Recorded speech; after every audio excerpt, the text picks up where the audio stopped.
老妈催我相亲，我的手机掉落锁龙井，意外融合蛟龙内丹，可在水下自由呼吸行走。仅仅片刻，顾念就感觉自己变得力大无穷，于是他捡起石头，试着猛一用力，石头碎片迸溅的到处都是。顾念被自己迸发出的力量吓了一跳。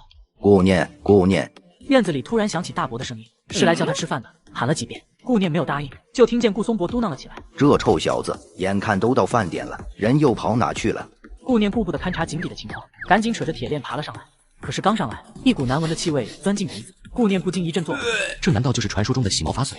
滴溜一个头，准备去河里洗个澡，二话不说，直接冲到门，扑通一声跳进河里。顾念周围浮现出一个直径5米左右的漩涡，而且他居然能够控制这个漩涡。不仅如此，只要是在5米范围之内，他能够操纵河水任意变化。为了避免被人瞧见，他猛地一直钻入深水。可是潜入深水之后，顾念意外发现更加神奇的事情发生了。他居然能够在水中视物，水中的一切都尽收眼底，成群的各种鱼类，大量的肥美虾蟹，全都清晰可见。这不禁让顾念心中一动。水里的鱼类虾蟹全都是纯野生的，营养价值极高，往往一出现大祸，就会被一些有钱人炒成天价。现在自己拥有了蛟龙内丹赋予的能力，想要在水中抓几个大货，那还不是手到擒来？就在离他不远的河底深处，栖息着不少肥美的螃蟹，大大小小，有30-40只，加在一起差不多20来斤。按照菜市场里的螃蟹价格，50元每斤，也能出手个1000来块钱。没有任何犹豫，往水草边缘划去。接着他出手如闪电，一把摁住了最边缘的一只螃蟹，不等他有所反应，一把就抓住了螃蟹。而且他是弯腰站着的，并不是在水中浮游，也就是说，他可以在水底直立行走，并且还不用换气，因为他的毛孔可以汲取水中的氧气。跟他一比，《水浒传》里的浪里白条算个锤子。咦，想跑？就在这时，一只个头不小螃蟹似乎感觉到了危机，8条腿快速横流，搅动起淡淡的泥流，想要往水草里潜藏。只是下一秒，一只大手无声无息摁住了他，任他8条腿如何挣扎，也逃脱不了被抓的命运。个头不小啊，起码有8、9两重。一把抓住这只大螃蟹，入手的重量让顾念泛出喜色。顾念如法炮制，把水草边缘的螃蟹快速捡了个干净。然后他扒开水草，一只只肥美的螃蟹裸露出来，也被他一一纳入魔掌。仅仅2分钟，桶就装不下了。顾念遗憾地看了看草丛深处，算了，上去吃饭，晚了大伯该着急了。反正以我现在的水中能力，也不急于一时。顾念准备上岸，可就在这时，一道黑影猛地从草丛里冲了出来，足足1米多长，速度很是凶猛，把顾念都吓了一跳。顾念眼睛一瞪，立即看清楚，那是条黑鱼，正在追食着一条泥鳅。我靠，这么大的黑鱼，这是要成精啊！这运气来了，还真是挡都挡不住。既然碰上了，那就没道理放过你了。看着已经凶猛冲出5米开外的大黑鱼，顾念不怀好意笑了笑，做出了一个奔跑冲刺的姿势。下一秒，他猛然一动，脚底仿佛踩了弹簧一样，哗啦一声冲了出去。你没看错，顾念就是在河底奔跑冲刺。因为蛟龙内丹的存在，他在水中如履平地，如鱼得水，甚至比在陆地上更加迅速。此时此刻，他整个人宛如一颗鱼雷，势头凶猛，在水底拉出一条水流通道，一把抓住了大黑鱼的脖颈。大黑鱼受惊不小，整个鱼身剧烈扭动，在几米深的水底甩来甩去。小样，我还治不了你了。这次相亲回来的黑女，家里什么都没有，他只能去大伯家走。人没走进去，声音已经先闯了进去。大伯，饭做好了，闻着好香啊。你这臭小子怎么回事？都到饭点了还不见人影，刚回来就跑出去饮。顾松伯瞪着顾念训斥道，大娘王芬也走了出来，对着顾念道：“快，赶紧进屋吃饭，一会儿饭菜该凉了。”顾松伯发现顾念手里提着的大黑鱼了，脸色一变道：“怎么着？来你大伯这吃饭还要破费？把你大伯当什么人了？”顾念无语道：“这鱼也不是买的，是在河里抓的。”河里抓的？顾松伯一听更生气了，这么大的鱼你能徒手在河里抓上来？蒙谁呢？没骗你，是他自己不小心钻到了一个破网里缠住了，我才把他抓住的。顾念把准备好的说辞拿了出来，而且你们仔细看看，这是什么鱼？是黑鱼，正宗的大黑鱼。市面上的黑鱼普遍都在2、3斤左右，5、6斤的都是罕见。就咱们这小地方，我去哪买去啊？啥？你提的是黑鱼？顾松伯一听是黑鱼，立即露出了诧异的神色，赶紧走了过来。他一打量，立即震惊道：“好家伙，还真是条黑猛子，这可值不少钱呢。”这下顾松伯相信了，连忙冲着王芬摆手道：“还他妈，赶紧去把大水盆弄过来！顾念，快，把它弄到水盆里，千万别死了。现如今这么大的黑鱼可不多见，算得上是鸡年老妖了，是个值钱货。”说着给大水盆接上水，把黑鱼放了进去，然后又风风火火地推来了自己的3轮车。顾念，来，把大水盆抬上车，咱爷俩去鱼市上走一趟，把这大货赶紧卖了，死了可就不值什么钱了。王芬一听急了，拦着道：“走什么走？这都饭点了，饭也做好了，吃了饭再走。”顾松伯立即反驳道：“你懂什么？就是饭点了才去呢。这时候县城那些大酒店经理什么的，都在鱼市里挑选刚出水的鲜货呢。这条黑鱼这么大，而且是纯野生的，一转而被他们看上，价格少说也要比市场价翻2倍。”啥？翻2倍？那岂不是1斤都要过百元了？王芬顿时惊讶地瞪大了眼睛，也不拦着了，反而催促二人赶紧去。反倒是顾念发懵，怔怔道：“大伯，这黑鱼真能卖这么高的价钱？”那可不，我给你说，这鱼市行情一天一个价，就这条黑鱼绝对是奇货可居，价钱只会比我说的更高。没想到这几年没回来，鱼市行情变得这么风云叵测。大伯，那螃蟹呢？螃蟹现在是啥行情？好家伙，这些螃蟹的个头可都不小啊，有几个都有8、9两重。顾念，现在的螃蟹都是论只卖的，超过5两的单只就要好几百元，再重点的甚至好几千元啊！什么？现在这玩意这么贵了，一只都能卖好几千块。贵，那些富豪们吃的就是一个排面，吃的就是一个贵。我告诉你，就这还只是雄蟹呢，雌蟹更是贵的离谱。行了，咱们别磨叽了，赶紧趁着饭点去一趟鱼市，不然随便死一只就亏大发了。顾松柏把3轮车停到一个靠墙的摊位上，下一刻就见一群人仿佛闻见新的猫一样，全都朝着这边走了过来。有几个脚步明显快人一等，还没走进摊位，声音已经响了起来：“大爷，今天是抓到什么上等货了吗？一条1米多长的大黑鱼，几十只大螃蟹，保你们满意。”什么1米多长的大黑鱼？真的假的？一群人一听有这么大的大黑鱼，全都不相信的涌了上来，直接无视了一边的螃蟹。卧槽，这黑鱼好大啊，真有1米多，都赶上大腿粗了。呱呱，太大了，太大了，这起码20斤不止。这么大的大黑鱼，那不是要成精？就是，这么大的黑鱼，也只有90几年发大水的时候见到过。现在这么大的货，可真是一尾难寻啊！都别说了，这条大黑鱼我旺德饭店买了，黑鱼市场价30多，纯野生超过5斤的，价格在75元一斤。这条黑鱼这么大，我出120元一斤，我出130元一斤，刚好酒店开业，用这条黑鱼做招牌拉客。130，成，我出135。我长青大酒店出140。气氛一下子热闹了，几个饭店老板竟然还为了一条黑鱼叫起了价。我靠，140块一斤，老子辛辛苦苦1个月也才5、6千块钱，现在随便抓一条黑鱼，居然轻轻松松就能卖到2000多。就凭自己现在的水下能力，去大海还不跟去自家的后花园一样？到时候什么海鲜抓不到？140块钱一斤，还有没有再高的？没有的话，这条大黑鱼就给长青大酒店了。顾松柏吆喝了2嗓子，把晃神的顾念给拉回了神。顾念也赶紧上前2步，准备把大黑鱼捞出水。等一下，极品啊！听说这里有20来斤的野生黑鱼，真的吗？所有人都不自觉分开了一条道。顾念一点也不怯势，打量了对方几眼。没错，虽然没称过，但是绝对有20斤重，纯野生的。玉姐显然也是见过大场面的人，看着体型巨大的野生黑鱼，表现得宠辱不惊。不错，20斤的野生黑鱼，这个噱头还行，200块钱一斤，卖给我吧。多少？200。现场响起了一片惊呼，这个价位对他们来说没有多少利润空间。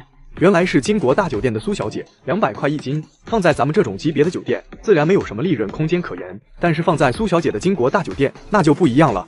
什么？金国大酒店？她就是最近新开的金国大酒店的女老板。金国大酒店啊，我们合成唯一的5星级大酒店，原来是她开的。那就难怪了，像咱们这种级别的饭店，就算是有再好的噱头，有钱人也不会自降身份，跟一些平民坐在一起消费的。但是在金国大酒店就不一样，只要他们稍微一宣传，有钱人就会趋之若鹜。对，有钱人吃的就是逼格，吃的就是排场，没有噱头不足以彰显自己的社会地位。苏清雅没有搭理他们，麻烦2位称一下。好。顾松柏连连点头，结果却尴尬的发现俩人走得匆忙，忘记带秤了。那啥，闺女，你等下，我去别的摊子借一个秤来。顾松柏尴尬一笑，转身就要离开。大伯，别麻烦了，这个价位已经很高了，算整20斤，不称了。对现在的他来说，抓条鱼太轻松了，完全没必要斤斤计较。行，鱼是你抓的，你做主，但是秤还是要借，这不还有螃蟹的吗？众人把目光看向桶中，当他们看到螃蟹时，全都一愣，紧接着一下子又惊呼起来。卧槽，螃蟹这么大！金秋10月，螃蟹最肥，这才8月份啊，怎么长势这么猛？是人工养殖的吧？靠，那3个最大的得有8、9两了吧？苏晴雅也是美眸一亮，这几十只螃蟹卖相确实不错，看着也不像是人工养殖的，不过我也不敢太确定。帅哥，你说呢？被这么一个美女富婆叫帅哥，顾念心里暗爽一把，连忙点头道：放心，这些螃蟹还有这条黑鱼，都是我亲自下河抓的，保证纯野生。长青大酒店的老板看了一下色泽品相，这螃蟹确实是野生的，而且是晋江的河蟹，不比那些明湖的螃蟹差，脚个不简单啊！李老板以前可是养螃蟹的，眼力不用说，既然他都说这是野生的，那肯定是野生的没跑了。确实，这个季节恐怕也只有长江和长江的支河里面才会滋养出这么大的螃蟹了。话不多说，我要10只，就按市场价。滚吧你！这个季节你上哪吃这么大的野生螃蟹？普通的市场价能买到。就是，我要5只，就按照明湖大闸蟹的价格行起来。大家都是讲究人，先来后到，知道吗？谁给你先来后到？这年头想到就是赚到。哈哈，大家别急，秤来了。顾松柏抱着电子秤走了过来。大爷，你先把3个最大的螃蟹称一下，我们很好奇到底有几两重。好嘞，顾松伯面容带笑，熟练的把3只大螃蟹过称。最大的9.5两，另外2个分别是9.1和8.8。一时间，众人你看看我，我看看你，都不知道出什么价格合适。倒是苏晴雅眼睛一亮，手一挥道：“这3只螃蟹我金国大酒店包了，最大的那只螃蟹我出4800，另外2只分别是4200和3800。vocal 加起来1万多了。”接下来，顾念几乎是晕乎乎的看着一只只螃蟹被人争着买。等所有螃蟹全卖光，顾念快速算了一下，36只螃蟹竟然卖出了23968元钱，再加上卖黑鱼的4000块钱，算下来已经接近小3万了。这还是顾念长这么大第一次一次性拿到这么多钱。顾念激动之余，也对未来充满期待，因为他很清楚，这点小钱仅仅才是一条汁河里的9牛1毛。另一边，苏晴雅回到酒店，拿起电话就是一轮拨打。喂，张老板，我们金国大酒店收到一只刚出水的野生大黑鱼，有1米多长。好的，好的。赵太太嘛，上次你不是说要带女儿吃野生大螃蟹吗？对，纯野生的。几通电话过后，今天买的东西翻倍卖出了。毕竟这些有钱的老板豪门阔太，寻常的海鲜早就吃腻了，现在能吸引他们，让他们印象加分的，也就只有那些野生的稀罕货了。苏晴雅点开了顾念的微信头像，目光希冀道：“不知道这个顾念是不是真的像李长青说的那样，拥有逆天的水性，或者有特殊手段？如果他能隔3差5弄来一些稀罕货，那酒店的口碑可就能快速积累了。”晴雅姐，今天荣辉地产董事长亲自到合成开盘剪彩，晚上还要宴请各大合作商以及相关部门领导。宴请酒店我推荐了你们酒店，这可是打响酒店口碑名气绝佳机会，你可要抓住了啊！现在董事长已经到合成了，你千万要给我把场子撑起来。不说了，我要忙了，就这样。荣辉地产董事长要来，可如果拿不出上台面的硬货，酒店的口碑和名气可是会受到极大影响。怎么办？怎么办？联系一下顾念看看。虽说不相信顾念一个人能给这次的宴会增做多少，但现在时间有限，只能死马当活马医了。苏晴雅不会是觉得买螃蟹给的钱太高，反悔了吧？电话一通，苏晴雅就急冲冲道：“我想问问，你今天还能抓到像之前那样的大货吗？”什么？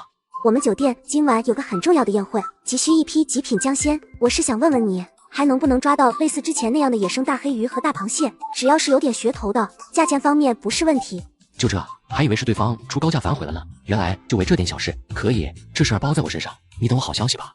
顾念来到了之前那片水草地，发现这些螃蟹都在3两左右，没有特别出众的。顾念决定让他们在这里再养一段时间。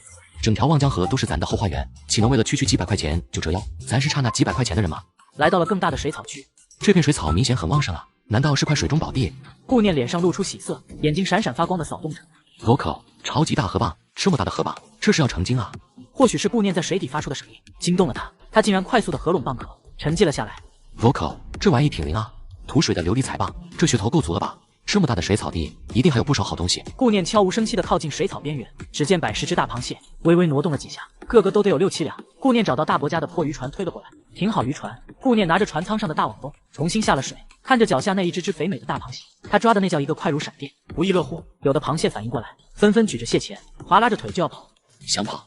顾念看着这种情况，不仅不着急，用手一指：“小样，给我电！”唰，顿时5米范围内的水流一凝，水草不摆动了，小鱼也停留了。那一只只螃蟹仿佛被点了穴一样，举着大钳子静止在那里。顾念悠哉悠哉地走过去，弯下腰，一一把它们捡进了网兜里。短短片刻，网兜装满了。顾念探出水面，把螃蟹倒进船舱里，再次入水，来回7、8次之后，船舱的底部爬满了螃蟹。接着，顾念把河蚌也捡上来，放到了船舷上，在太阳的照射下，那脸盆大的瓷彩河蚌反射出五光十色，相当的比优特佛。顾念拿出了手机，拍了一张照片，给苏晴雅发了过去。苏大美女，这么大的河蚌见过吗？够不够噱头？发完这段文字，再次潜到水底寻找大货去了。苏晴雅打开手机，点进消息。天啊，这是河蚌，好大的河蚌！怎么会有这么大的河蚌？而且还是瓷彩的。这个河蚌我一定要拿下来，我要把它放到水井缸里，摆在大厅展览。太不可思议了，这简直就是镇店之宝啊！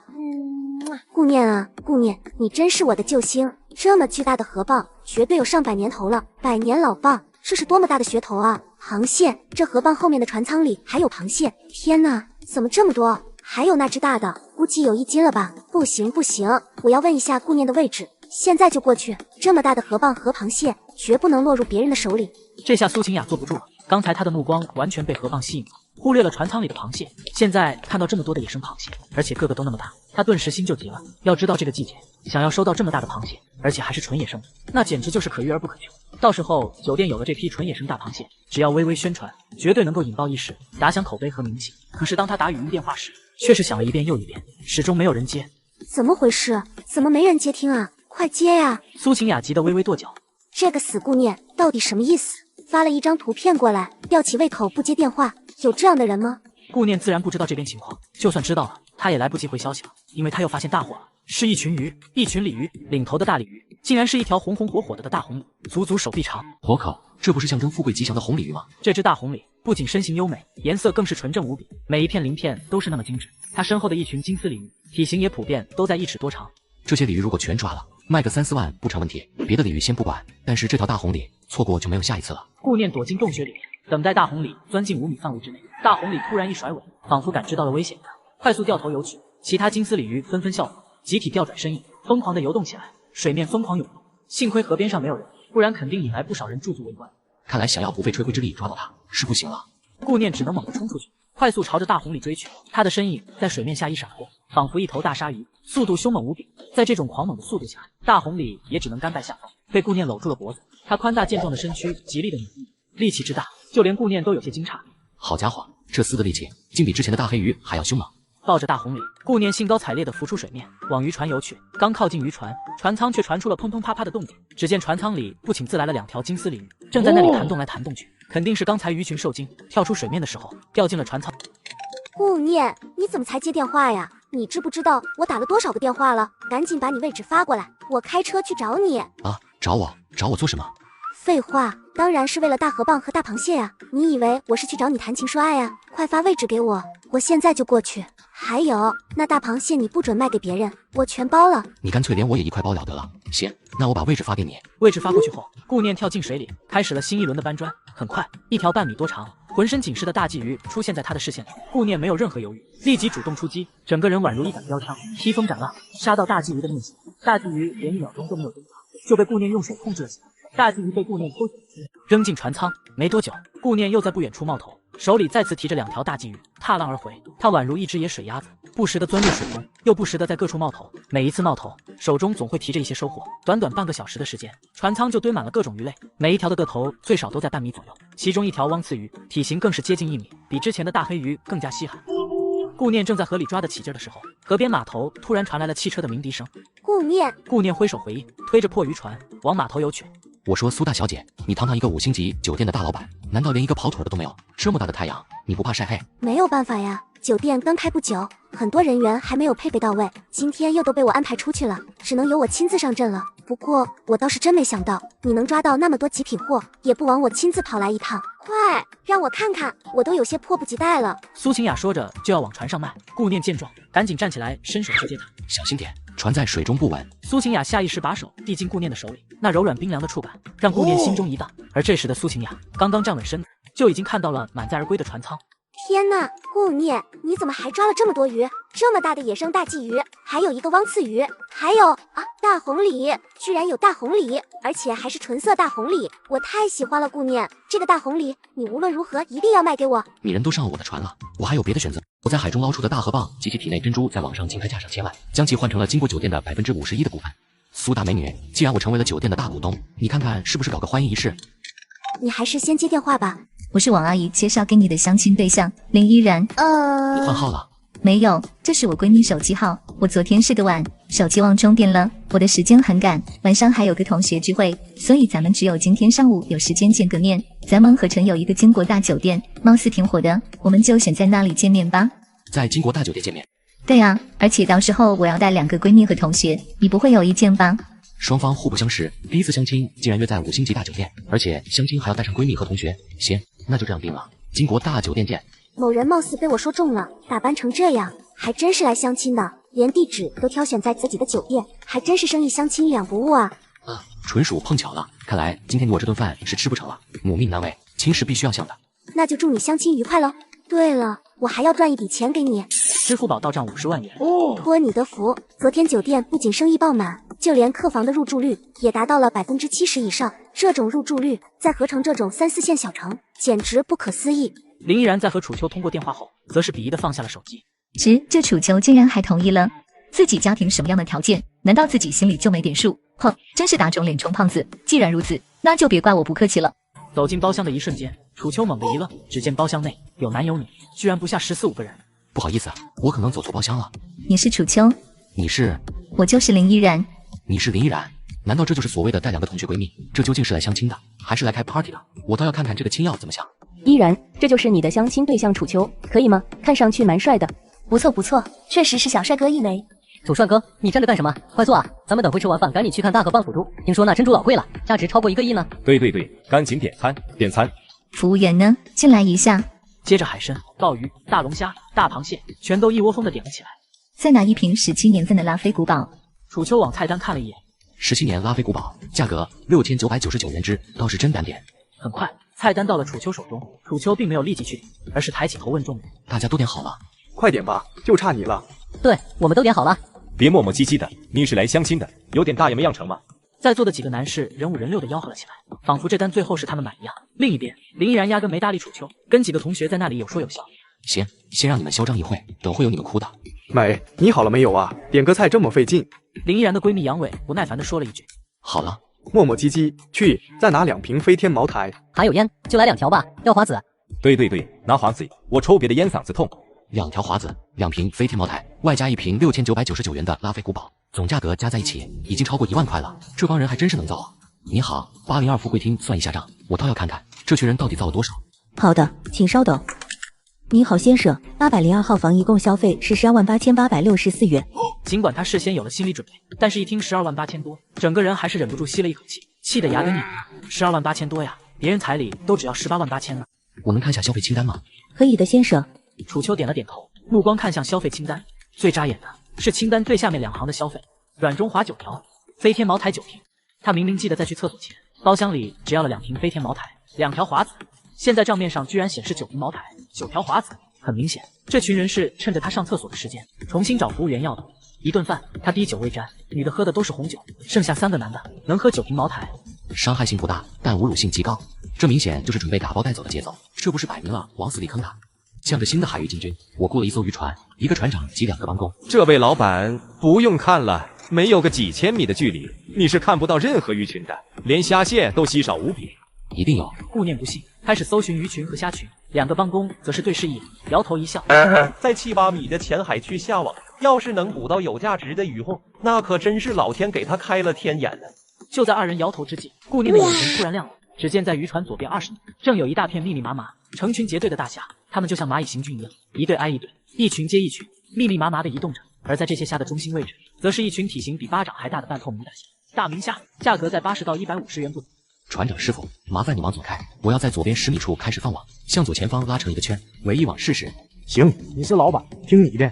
船长师傅无奈的转向，开始加速。2个帮工也拿起围网，只等顾念一声令下，就开始作业。10米的距离，眨眼即到。2位师傅，快开始放网！船长师傅，加快速度，从左前方20米开始围圆。好，天！看着围网拉出一个大大的圆圈，把所有虾群全囊括进去。2位师傅辛苦一下，可以收网了。这才刚下圈就要收网了？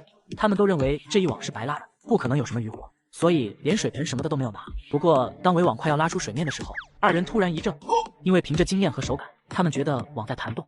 不会瞎猫碰上死耗子，真有鱼群撞进网了吧？应该不会，这浅海早就被验过拔毛了，就算偶尔有鱼群，也是很小的杂鱼群。我去，竟然有虾！这一网居然还拉到了虾！只见刚出水面一截的围网上挂着几个7、8厘米的半透明灰质大虾。我去，还真有虾，还是大明虾，而且这才刚刚提网就挂了几个，再拉拉看。2名帮工一下子来了劲头，拉网的节奏明显开始加快，紧接着他们就兴奋地叫了起来：有了，有了，又有了！哎呦，还不少呢！快，赶紧拿水盆！好，我去拿水盆，你接着拉，别停下，这回真是走了狗屎运了，好兆头啊！船长师傅听到动静，也忍不住走了过来，看着围网上出现明虾的频率，也表现得很惊诧。卧槽，这些全是明虾啊！行啊，老板，你这运气当真不错，这么好品相的明虾，在这浅水区简直罕见啊！这才哪到哪呀？等会网全拉起来，你就等着吃惊。从顾念的目光看去，越往后面，围网上挂的大虾越多，越密集，而且个头也是一个比一个大。果不其然，随着帮工的拉动，围网收拢，震动的手感越来越强烈。好家伙，这网上传来的劲儿越来越大，不会是在这浅水区就爆网了吧？哎呦，出来了，是大明虾！卧槽，好多大明虾！这爆网了，这绝对是要爆网了！船长和另一名帮工也吸了一口气，只见拉出水面一截的围网上，那一个个大明虾仿佛挂着的葡萄一样，密密麻麻一层，活蹦乱跳。仅仅是一截拉出水面的围网上，就已经不下40-50只大明虾了。这节奏绝对是要爆网的节奏啊！还愣着干什么？赶紧动手帮忙啊！快，一起动手帮忙！这些大明虾可是值钱货，千万别死了！这真是要爆网了！就这才拉出不到5米的网，就有100多只大虾了，后面肯定还有不少。两人一边兴奋地说道，一边赶紧动手帮忙。仅仅一会功夫，一个水盆就满了。过秤一称，好家伙，足28斤！就算按照最低的市场价81斤，这28斤也有2000多大洋了。要知道，现在大部分的渔民出海一天，甚至都可能赚不回油钱的。拉，快！又有了，快看看，这下更多啊！天哪，这是要发财呀！快点拿大水盆，小的装不下。老板，赶紧你也来帮忙吧，这虾在网上折腾久了容易死，死了价格就跌了。好，我也来帮忙。刚开始他们3人对顾念下网，可是没少在心里非议，都觉得是在浪费体力和时间。结果现实却狠狠打了他们的脸，浅海区下网，而且第一网就爆网，他们想不服都不行。卧槽，极品大明虾，这是极品大明虾！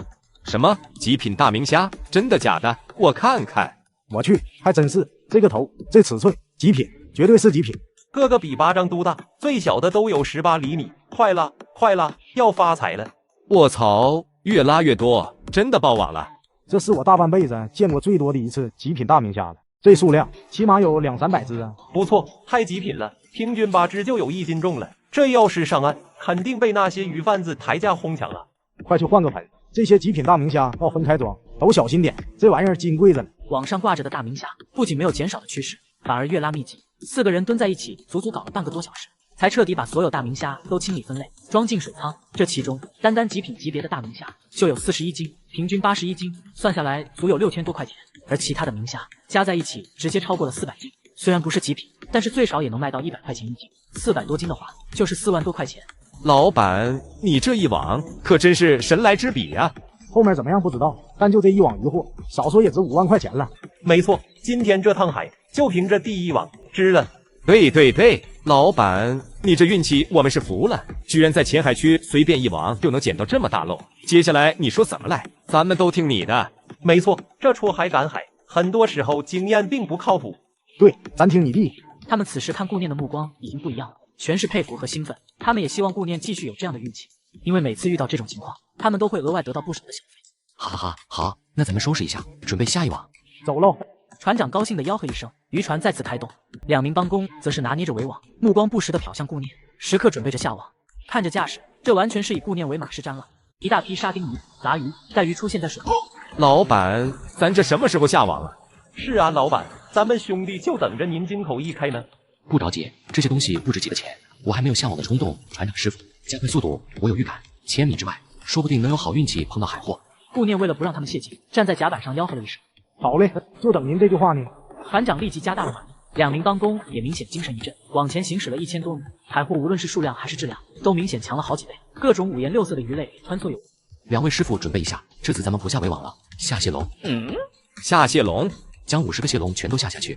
顺着他的目光看去，在他们船只的左下方，有一群橙红色花纹的大螃蟹，粗略估计有300-400只，一只300-400也能值个10几万了。行，咱们听你的。2名帮工一愣之后，二话不说，直接把弄好的饵料放入笼内，将螃蟹笼放入海中，做好浮标，然后就离开了。船还没驶出多远，一群大体型鱼群在水下出现。顾念毫不迟疑，对着2名帮工喊道：“2位师傅，准备放网。”船长师傅提速往前冲，等我口令，然后往右转。好嘞！船长师傅兴奋的猛然加速，眼看渔船追赶的鱼群越来越近，顾念猛然对帮工道：“好，赶紧放网，快！”船长立即往右转向。对，再走5米，快往左前方围住。在顾念的指挥下，船长操控着娴熟的技术，把渔船在海面画出一个圈，稳稳的停，浪头溅起老高。2位师傅，赶紧收网。好，就等你这句话了。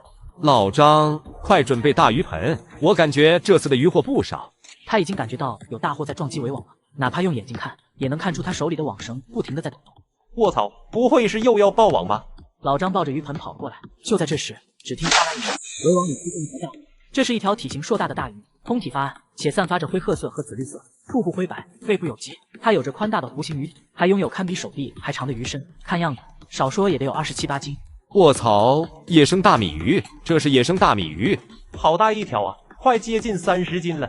我去，真是大米鱼，这么大块头，起码30斤左右啊！老板这运气不得了啊！大米鱼，哈哈哈！船长注意到顾念疑惑的表情，解释道：“其实这种鱼叫做闽鱼，闽字跟米字有点相近，口音重点的就会把米说成米。这大米鱼是我国10大名贵鱼种之一，体内的闽鱼胶具有很高的营养价值和药用价值，有养胃、养颜、孕妇、缓解衰老、养护卵巢、治疗便秘和改善睡眠的重要功效与作用。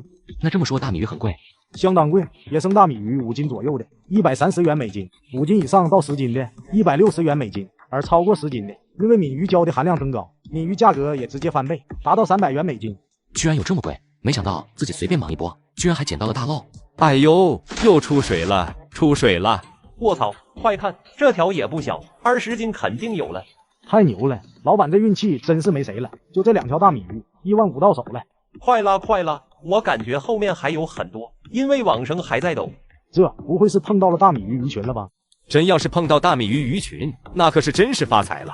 3人一边说，一边兴奋地张望着海面。就在他们的话音落下不久，水面哗啦一声翻，又有大鱼出水。我去，又出水了，还是3条一起出水的，个个都好大，发财了，发财了。然而这才只是开始，接下来一条条大米鱼仿佛不要钱似的，不停地冒出水面，每一条都有10几斤重，最小的也有5、6斤。顾念也加入了抓鱼的队伍，浑身每一处细胞都充斥着收获的喜悦。收网结束，这是我这3个月以来出海最痛快的一次，网网爆网，太提气了。可不是嘛，就刚刚那条最大的大米鱼，足足35斤，一尾巴打在手臂上那股劲儿，一般人绝对受不了。真是好久没碰到这么上等的海货了，就那一条35斤的大米鱼，价值已经过万了。是啊，这趟出海让我的心都又热起来了。虽然数量上不能说是真正的爆网，还仅仅40多条，但是在重量和价值上却远远超过了爆网的大龙虾。这大米鱼的总价值接近了20万，这要是进厂打工，辛辛苦苦好几年都不一定存得到。老板，我们的电话你存一个呗，以后你再来望京村，咱们还跟着你出海。行，那就存一个，下次过来我还找你。好了，存上了，咱们就在这海面休息吧。顾念看看时间，已经凌晨3点了，明天他还要老早赶回去辞掉兵，所以今天是去不到海岛位置，索性就让他们在原地休息，等会趁他们睡着，自己暗中下海看看。啊，这就休息了？船长一愣，他还没过足瘾呢。是啊，老板，现在才凌晨3点，我们白天都是休息过的，这回还不困呢。对，咱们再来几网试试，我都好多年没有这么兴奋过了。顾念还是摇了摇头。今天就到这吧，明天一大早我还有事需要回去一趟，你们抓紧休息几个小时，等6、7点之后我们去拉螃蟹笼。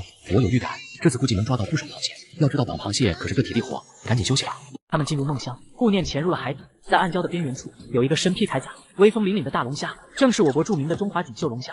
藏在礁石缝的这只锦绣龙虾，卖个20-30万完全没问题。这才是真正有噱头的大货，发财了！顾念兴奋无比，直接走上前，双手扣住大礁石缝的边缘，猛然一用力，巨大的礁石骤然被掀了起来。大龙虾也显然被这等巨大的动静惊到，尾巴一弹就要遁走。不过顾念速度更快，手臂宛如一道闪电劈出，一把钳制住了他。任他如何的挣扎弹动，顾念的5根手指始终就像5座大山一样纹丝不动。哈哈，价值20-30万，可以给老爸买辆轿车了。就在转身的一刹那，顾念又有了发现，他捕捉到了2根微微晃动的触须。看样子这2只龙虾应该是一对，那我可不忍心把你们分开。如法炮制，把他也抓了出来，凑在了一起。哎，这下子也能给老妈买辆车了。运极目力，在海面搜索放蟹笼留下的图片，找到蟹笼，把手中的锦绣龙虾分别放入了蟹笼内。这样一来，等拉出蟹笼，一切就不用解释了。天一亮，大家严阵以待。既然都休息好了，咱们该收蟹笼了。好嘞，返航收蟹笼喽！船长开动渔船，往来时的方向掉头。很快，渔船开到了放蟹笼的地方。老王，你觉得这次拉蟹笼，咱们能抓到多少螃蟹？以老板的运气，应该能有个70-80的收获。70-80个也确实不少了。往常出海，在前海区抓到1-20只，就算不小的收获了。第一个螃蟹笼子很快就被拉出了水面，只见在那蟹笼内，10几只海碗大小的花纹大螃蟹，张牙舞爪的爬来爬去，看着都让人激动。我靠，花蟹，野生大花蟹！好家伙，这第一笼子就直接钻进了10几只，这是又要发财的节奏啊！而且这个头简直没得挑啊，个个都有1斤多重。老板，你这运气真是没谁了。像这种品相的大花蟹，那可都是按只卖的，每只都得值个300-400块。没错，看这品相和个头，就这一笼，几千块钱又有了。老板这运气，不服不行啊！船长露出羡慕无比的目光。第2个蟹笼和第一个一样，也是钻进了10来只大花蟹，可把3人惊喜坏了。我去，这难不成又碰到了蟹群了吧？要是按照这个节奏，他不是又要暴龙了？老板，你这运气简直好到不可思议啊！没办法，运气这东西天生自带，无法拒绝啊。而当第3个、第4个，甚至更多的蟹龙接二连三的出水的时候，三人直接眼珠子都瞪出来了。卧槽，这也太多了吧！真的碰到了蟹群，暴龙了，暴龙了！出海这么多年，这还是头一次遇见螃蟹暴龙的情况，太罕见了。最后一个螃蟹龙被拉起，看到里面七彩斑斓的大龙虾之时，三人惊呆了。卧槽，这什么情况？龙虾，螃蟹笼里竟然钻进了龙虾！我去，还真是龙虾，中华锦绣大龙虾！螃蟹笼里居然会钻进这种顶级的大货，这也太不可思议了吧！这螃蟹笼里钻进大龙虾，简直就是海上奇闻呐！发了！这年头这么大的龙虾简直可遇不可求，每一只都价值不菲。就这2只龙虾，至少50-60万，够别人干一辈子。在望京村盖一座小洋楼都没问题。三人顿时觉得甲板上的大螃蟹都不像了，顾念也被他们的兴奋劲感染了。大家这一趟辛苦了，这一趟小费给大家3000。三人兴奋无比，干活变得更加卖力气，还主动帮顾念联系起了各大商贩和附近酒楼的采购员。喂，张老板们，今天出海碰到了大货，要来看看吗？大货？什么大货？锦绣龙虾，也不是很大，也就3-4斤吧，一对。什么？你说什么？锦绣龙虾3-4斤的一对？电话里的声音陡然提高了8度，连顾念都听得清清楚楚，忍不住摸了摸头。没错，一对锦绣龙虾，一公一母，大的接近4斤，小的3斤多。船长师傅傲娇道：“不怕告诉你，这次出海收获不小，大明虾、大米鱼，还有大花蟹，全部都是品相一流的极品货，早到早得。”好，你等着，我立马安排人过去。对，我亲自过去，你可千万给我留着，价钱什么的都好说。船长师傅一连打了好几个电话，无一例外，全都反响热烈。顾念也没婆骂，直接一挥手，霸气侧漏道：“起锚，返航。”好嘞！船长兴奋地重重一点头，开启渔船，快速朝着望京村进发。半个小时后，顾念的船刚刚靠岸，一大群得到风声的鱼贩和酒店老板已经蜂拥而至地围了上来。船老大，听说这次出海抓到了2只锦绣龙虾，真的假的？我们看看。对呀，龙虾呢？赶紧拿出来，让我们长长眼！我都等了快半小时了。听说还有上百只极品大花蟹，几十斤极品大明虾，在哪呢？对呀，快点让我们看看。老张，让大家上来看吧，我等下还有事情要办，咱们快刀斩乱麻。好的，老板。既然我们老板发话了，大家都上船吧，跟我来。走进水舱，几个靠前的鱼商贩伸头一看，顿时爆出惊喜之色。我去，大米鱼，真正纯野生的大米鱼，而且个个都好大，这绝对是我今年见过品相最好的了。还有大明虾，满满当当的大明虾，天哪，怎么这么多？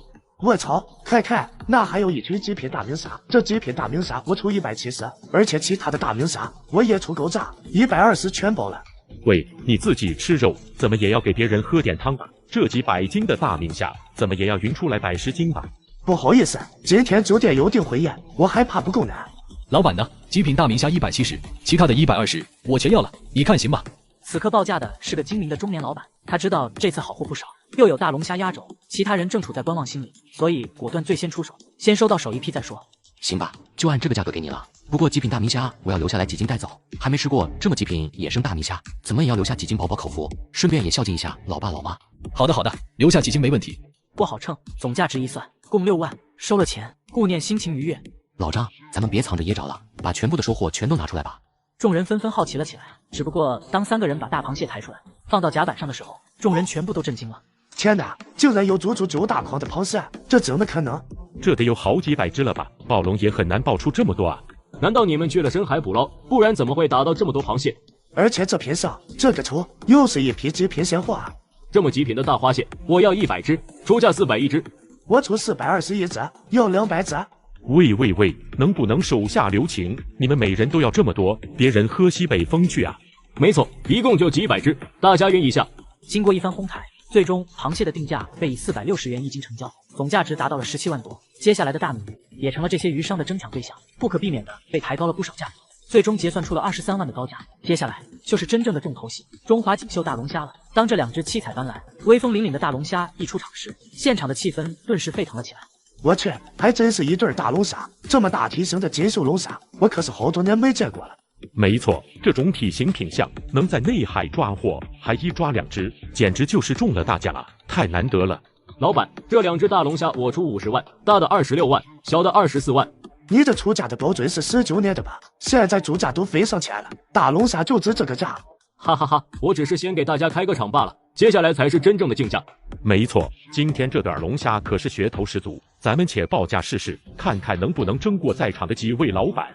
那还等什么？2只龙虾，我出56万。切，56，貌似也没高到哪里去啊。我出57万，57万5。58万，58万8。在相互叫了几次价格试探后，某个鱼贩子猛然下了狠心，喊出心目中最极限的价位。还有谁要加价？因为报出如此高价，后续的利润空间已经被压缩得很小了。他们如果再想加价，就要考虑其中的风险和成本了，因为一个弄不好，可能会做了赔本的买卖。58万8。船长3人也不禁面面相觑，这2只龙虾，按照他们以往的经验，能卖到56万就已经是相当不错了。顾念的心里则是乐开了花。没想到这龙虾会这么贵，58万8，还有没有再加价的？看了一眼在场几个稳如老狗的酒店老板，暗叹：果然自己还是那个点啊。杨老板、赵老板，我先来吧。答对啊，这对龙虾一公一母，无论品色还是体型，都是这些年难得一遇的顶级海鲜。这样吧，2只1000，凑个整，60万。船长3人一听价格，顿时忍不住抽了一口冷气。60万，这绝对是眼下2只龙虾的底价。赵老板笑道：“60万确实不低了，不过成双成对的龙虾很少见，是一个很好的噱头。这样吧，我出61万。”什么？61万？3人立即啧舌。赵老板说的不错，做生意嘛，讲究的就是个噱头。我出61万6，62万6。之前承包大明虾的中年老板突然叫价。哟，看来李老板也想来争一争。当然，都是开酒店的，大家心知肚明，就算亏一点，为了这个噱头能积攒口碑，也是物超所值了。行吧，既然李老板都点明了意思，大家也别慎着了。这样，我出62万8。切，我出63万，63万5。我还不信了，65万。杨老板见2只龙虾都这样久吃不下，有些不耐烦道：“还有没有再加价的？超过这个价格，我立马拱手相让。如果没有再加价的，那我就收了。还有没有再加价的？65万，买车钱有了，爽。”随后，顾念目光一扫，接着道：“各位老板，还有没有加价的？65万一次了。”不过随着顾念的询问，众人并没有动静。于是顾念接着喊道：“看来是没人再加价了，那就65万2次，有人吗？没人65万3次，好，那就成。”等。就在顾念要说出成交之时，之前承包大明虾的中年老板突然又喊了一声：“66万！这一对龙虾我出66万！”卧槽，66万！各位老板，你们还有人要出价吗？这对龙虾66万已经溢价到极限，没人再加价，只是心里有些疑惑，因为李老板平常可不是爱出风头的人。既然如此，那这对龙虾我就收了。不瞒各位，今天有位挚友的长辈过寿，偏爱吃这口，所以我是买来祝寿用的，哈哈。原来如此，众人纷纷散去。不管怎么说，他们也收购了不少极品大花蟹和极品大米，这一趟也算没白来。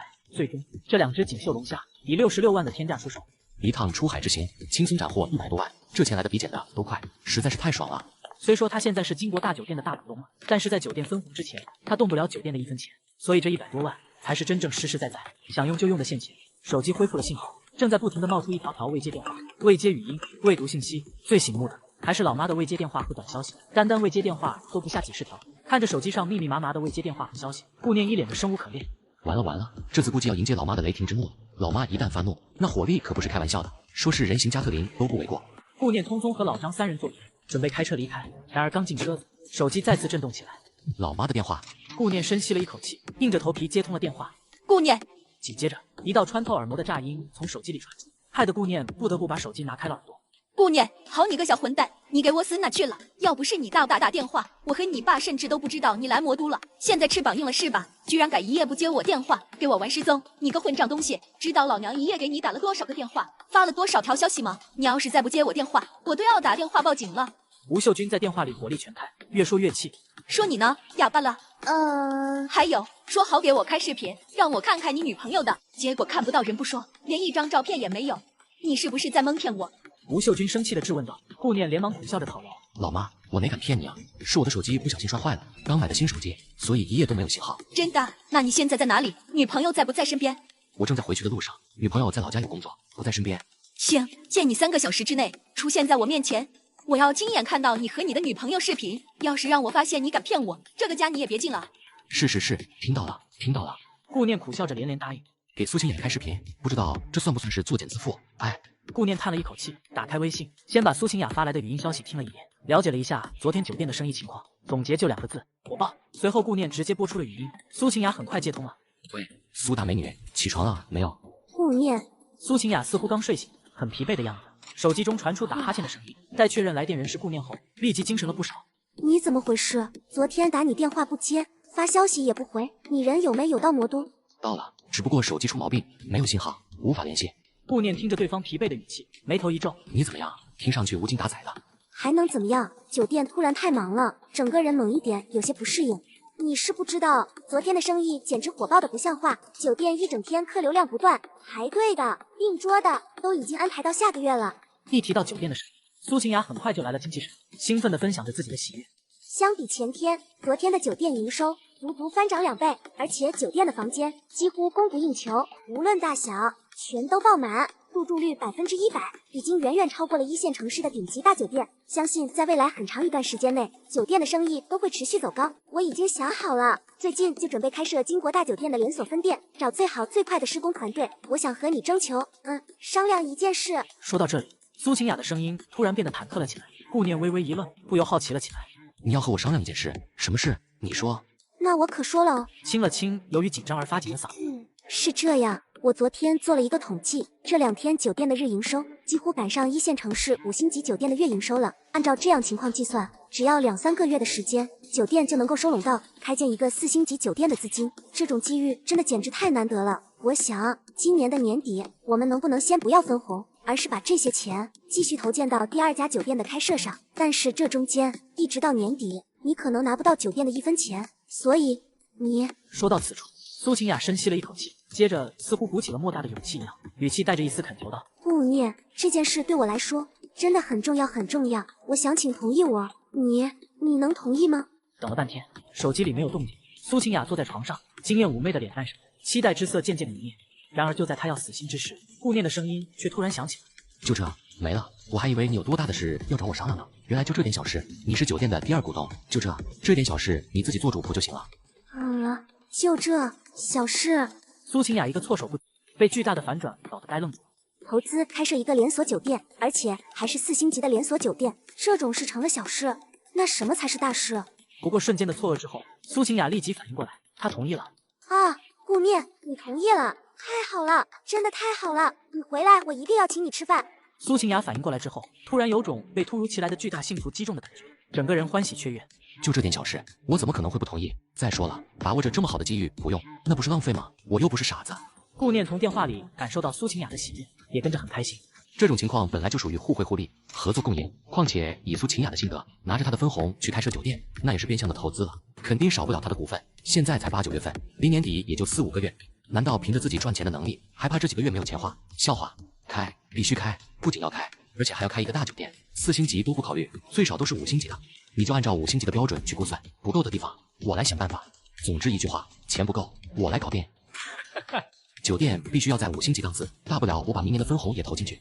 在它身后有着无数的河流湖泊、江洋大海资源等着它开发，还怕撑不起区一个连锁酒店？我在海底抓到的一对中华锦绣龙虾，以66万的高价收服，和苏晴雅商量开设第2家5星级酒店，接上级。既然这样，我能不能跟苏大美人提一个小小的请求？顾念打头上棍。行，你说吧，只要不过分，本宫准了。不过分，只要当着我妈的面开个视频，假装我女朋友就行，很简单的。我一猜就是这种情况，不过看在你刚才那么给面子的份上，下不为例。没事，万一骗着成真了呢？顾念故意说顺了嘴，想看看苏晴雅的反应。苏晴雅脸色顿时一红。瞎说什么呢？对了，你留下的备货撑不了几天，尤其是野生大闸蟹，现在是酒店的头号招牌，一天都不能断货。我去，你不提螃蟹我都差点忘记了。顾念想起来，屋后的池塘里还放着1000多只螃蟹，那是他用龙丹进化的水养出来的螃蟹。苏大美女，我这有个事需要你帮忙。在我家屋后有一个池塘，里面放养了1000多只野生螃蟹，麻烦你从酒店带一些后厨做菜提下的鸡鸭鱼的碎肉和碎内脏投喂一下。还有，池塘里的螃蟹很重要，关乎着我的一项试验，麻烦你一定要帮我照看好。你也可以抓几只试尝一下，口味和营养价值绝对远超市面所有名湖名蟹。哦，这么信心？难道你有什么养殖秘诀？保密。神秘密的，我倒要去看看有什么不同。顾念发动车去往附近的4S店，走进店内，这些销售员竟然没有一个人有搭理他的意思。你们4S店就是这样接待人的？不想做生意了？切，小陆，有人来看车了，你来接待一下。来了。休息室里出来一个年纪不大的女孩，是4S店新进不久的销售员，只有别人看不上的客户才会丢给她。谢谢月月姐照顾。先生，请问你需要看什么品牌的车？我们这里 BBA 的车全系都有，还有各大2线品牌豪车。您看您。红旗 H9 有吗？红旗。露露愣了一下，没想到以顾念的年纪，居然会挑选红旗 H9。有的，您这边请。目前红旗 H9 我们店内一共有5个档次的配置，不过能提现车的只有一个顶配4座版，是一个老板预定的，可惜那个老板出了点状况，定金也不要了，车子也搁置了。仅仅一眼，顾念就看中了4座版本的顶配红旗 H9， 就它了。啊，您真要买这辆顶配的？这辆车实车落地50多万，如果没有优惠的话，上路要60多万。往常那些小年轻可都是买的1、2线的入门级，而且还挑挑拣拣，试了这个是那个，这个人这么干脆。不考虑了，就要这台现车。你去拿合同，我在车里感受一下。好的，那您先慢慢看，我马上去拿合同。订车了，刚才那位先生订车了。哟，没看出来啊，你运气不错。是哪一款入门车？红旗 H9，不过不是入门车，他要的是那台顶配现车。我现在去拿合同给他，这可是我半年来最大的一个单了。顶配红旗 H9，你等等。林月一听顶配的红旗 H9，立即面色一变，叫住了露露。这台车上路60多万，提成可不少，没想到他竟然看走眼了。不过没关系，他有的是手段。怎么了，月月姐？你去给那位先生倒杯茶，合同我先替你拿过去。可是他明明是我的客户。另一边，顾念摸索了一遍红旗 H9，刚要去试试，就看到拿着合同款款而来的林月。怎么是你？刚才那个销售员呢？帅哥，像您这样年轻的高富帅，可不能怠慢。露露是新来的，经验不足，我来和帅哥交接。帅哥有什么要求可以随便提啊。林月撩了撩头发，故意把随便提3个字说得极准，显然是一种暗示。哦，那行，去把刚才的那个销售员给我叫过来吧。林月的笑容僵在了脸上。刚才这女人狗眼看人低嘴脸，她还没忘呢。现在发现自己是大款，却跑过来给自己献殷勤，想要拿提成了，想得美。帅哥，你真会说笑。林月笑了笑，并不想放弃，不过顾念对他没什么耐心。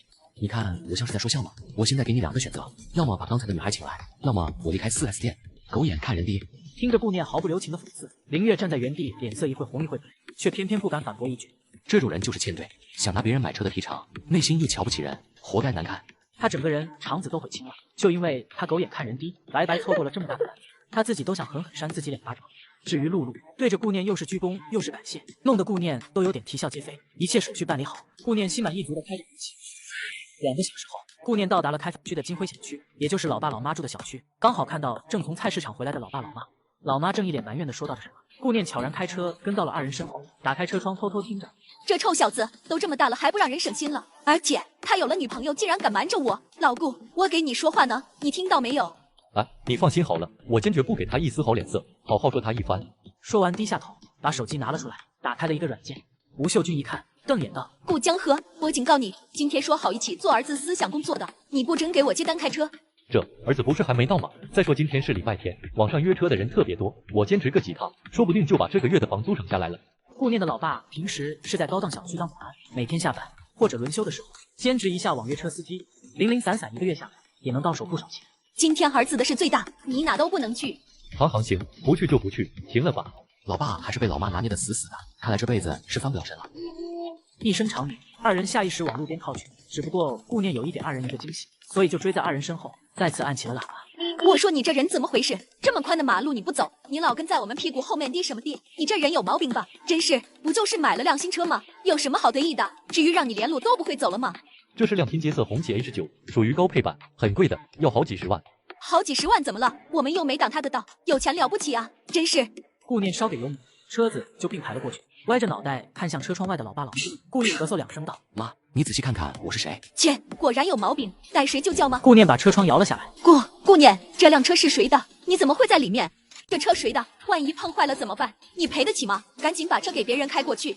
是啊，顾念，这红旗 H9都是高配，40-50万的，赶紧给人开回去，别碰着擦着。爸妈，这是我自己掏钱买给你们2老用的。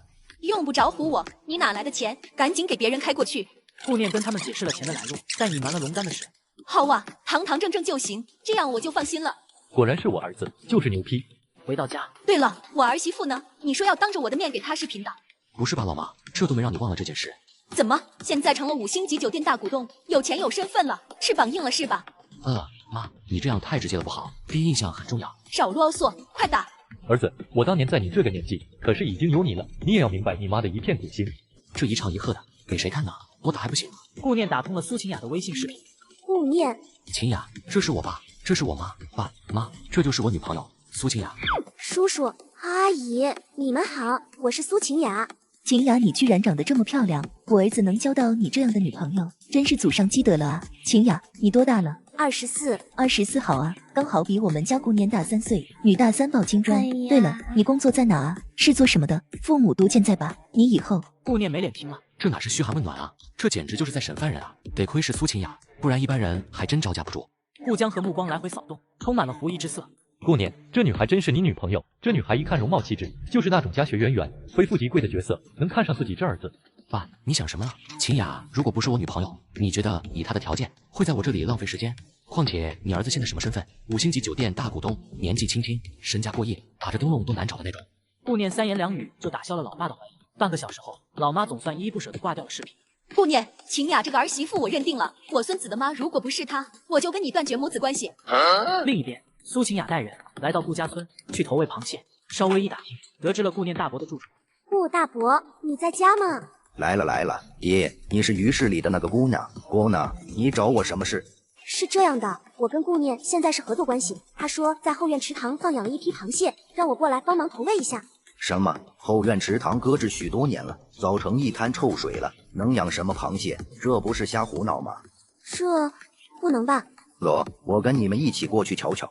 顾松伯带着众人越过前院，来到屋后面的池塘处。只见往日里散发着臭水沟味的池塘，不知道什么时候竟然变得宛如一汪碧泉。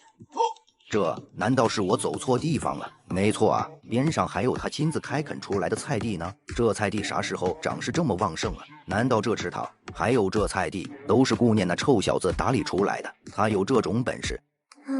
顾大伯，这就是你说的臭水？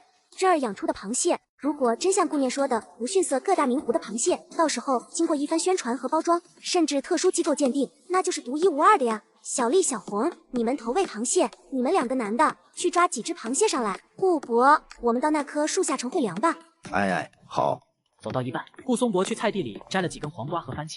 姑娘，你第一次上门，我们老顾家也没什么东西好招待的。这是现摘的黄瓜和番茄，你尝尝。用你们城里人的话，这是纯天然有机食品，安全无污染。谢谢顾伯。苏晴雅本来是想说不是的，但是当她看到翡翠一样的黄瓜时，内心顿时惊讶起来。这是黄瓜，怎么会长这么漂亮？感觉就像翡翠雕刻一样，看着都让人想吃一口。顾伯，我尝一根。呵呵，给。苏晴雅接过黄瓜之后，顾不得淑女形象，咔嚓就是一口。这黄瓜也太好吃了吧！吃下去之后，整个5脏6腑都仿佛被净化了一般。从来没想象过，一根黄瓜竟然也能好吃到这种地步，好吃到完全停不下来。一根黄瓜几乎很快就被吃进肚子，而且还意犹未尽。顾伯，这黄瓜也太好吃了吧！是什么品种的？还有那番茄，天呐，居然跟红玛瑙一样，简直也太可爱了，看着都好想吃。顾伯，我要吃一颗番茄。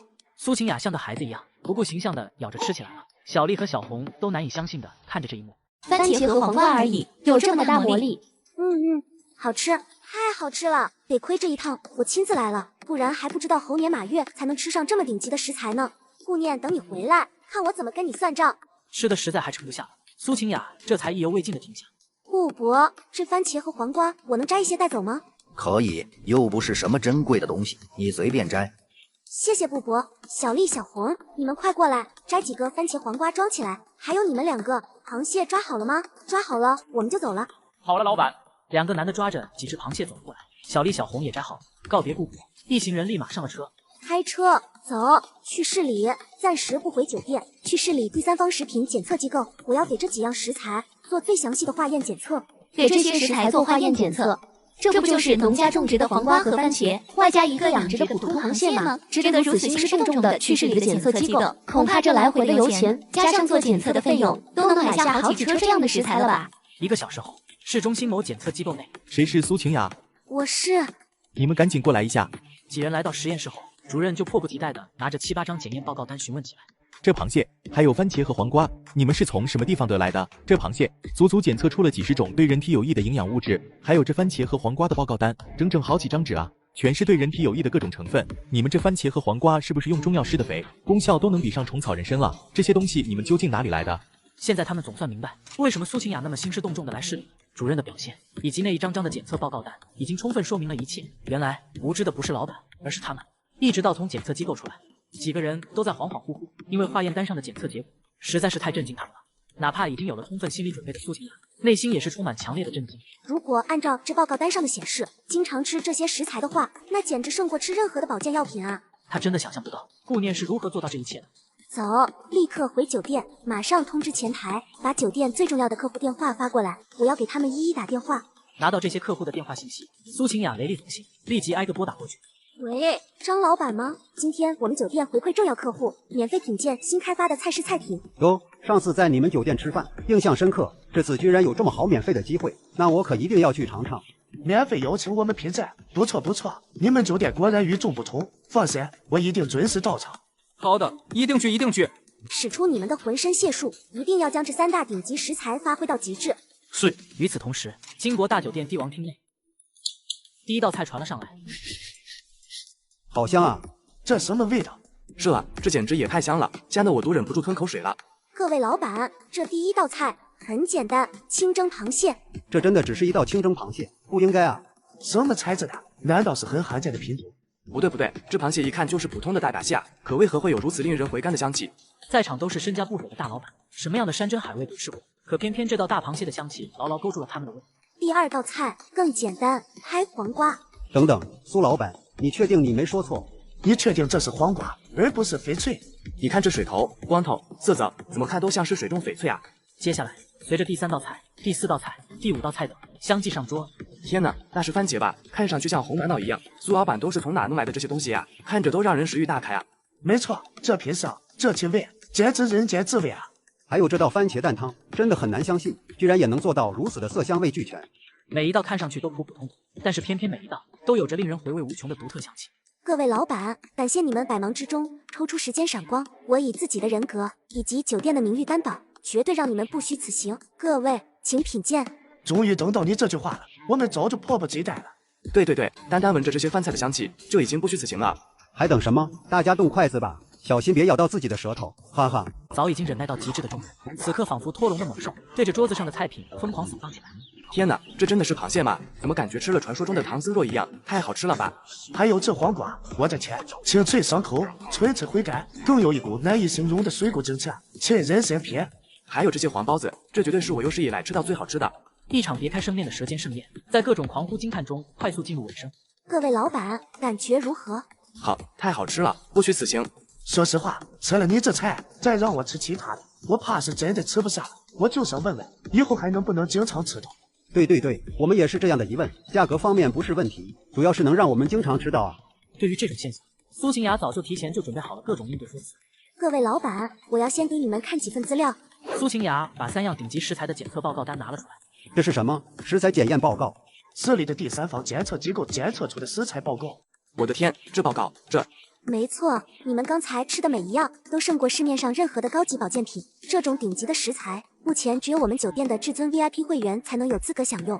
我要办卡，从未吃到过这么好吃的饭，何况还是顶级安全的食材。对，办卡，我们赚钱不就是为了享受普通人享受不到的吗？没错，只要能经常吃到这种美味，钱的事都是小事，何况对身体的健康更好呢？那我就说一下酒店的情况。目前我们会员至尊卡只推出3种，分别是黑卡、金卡和银卡。黑卡等级最高，需要1000万的会员充值，可以随时享用到酒店最顶级食材。金卡次之，会员充值是500万，可以每个礼拜享用1次顶级食材的机会。银卡是200万，可以每个月享受1次。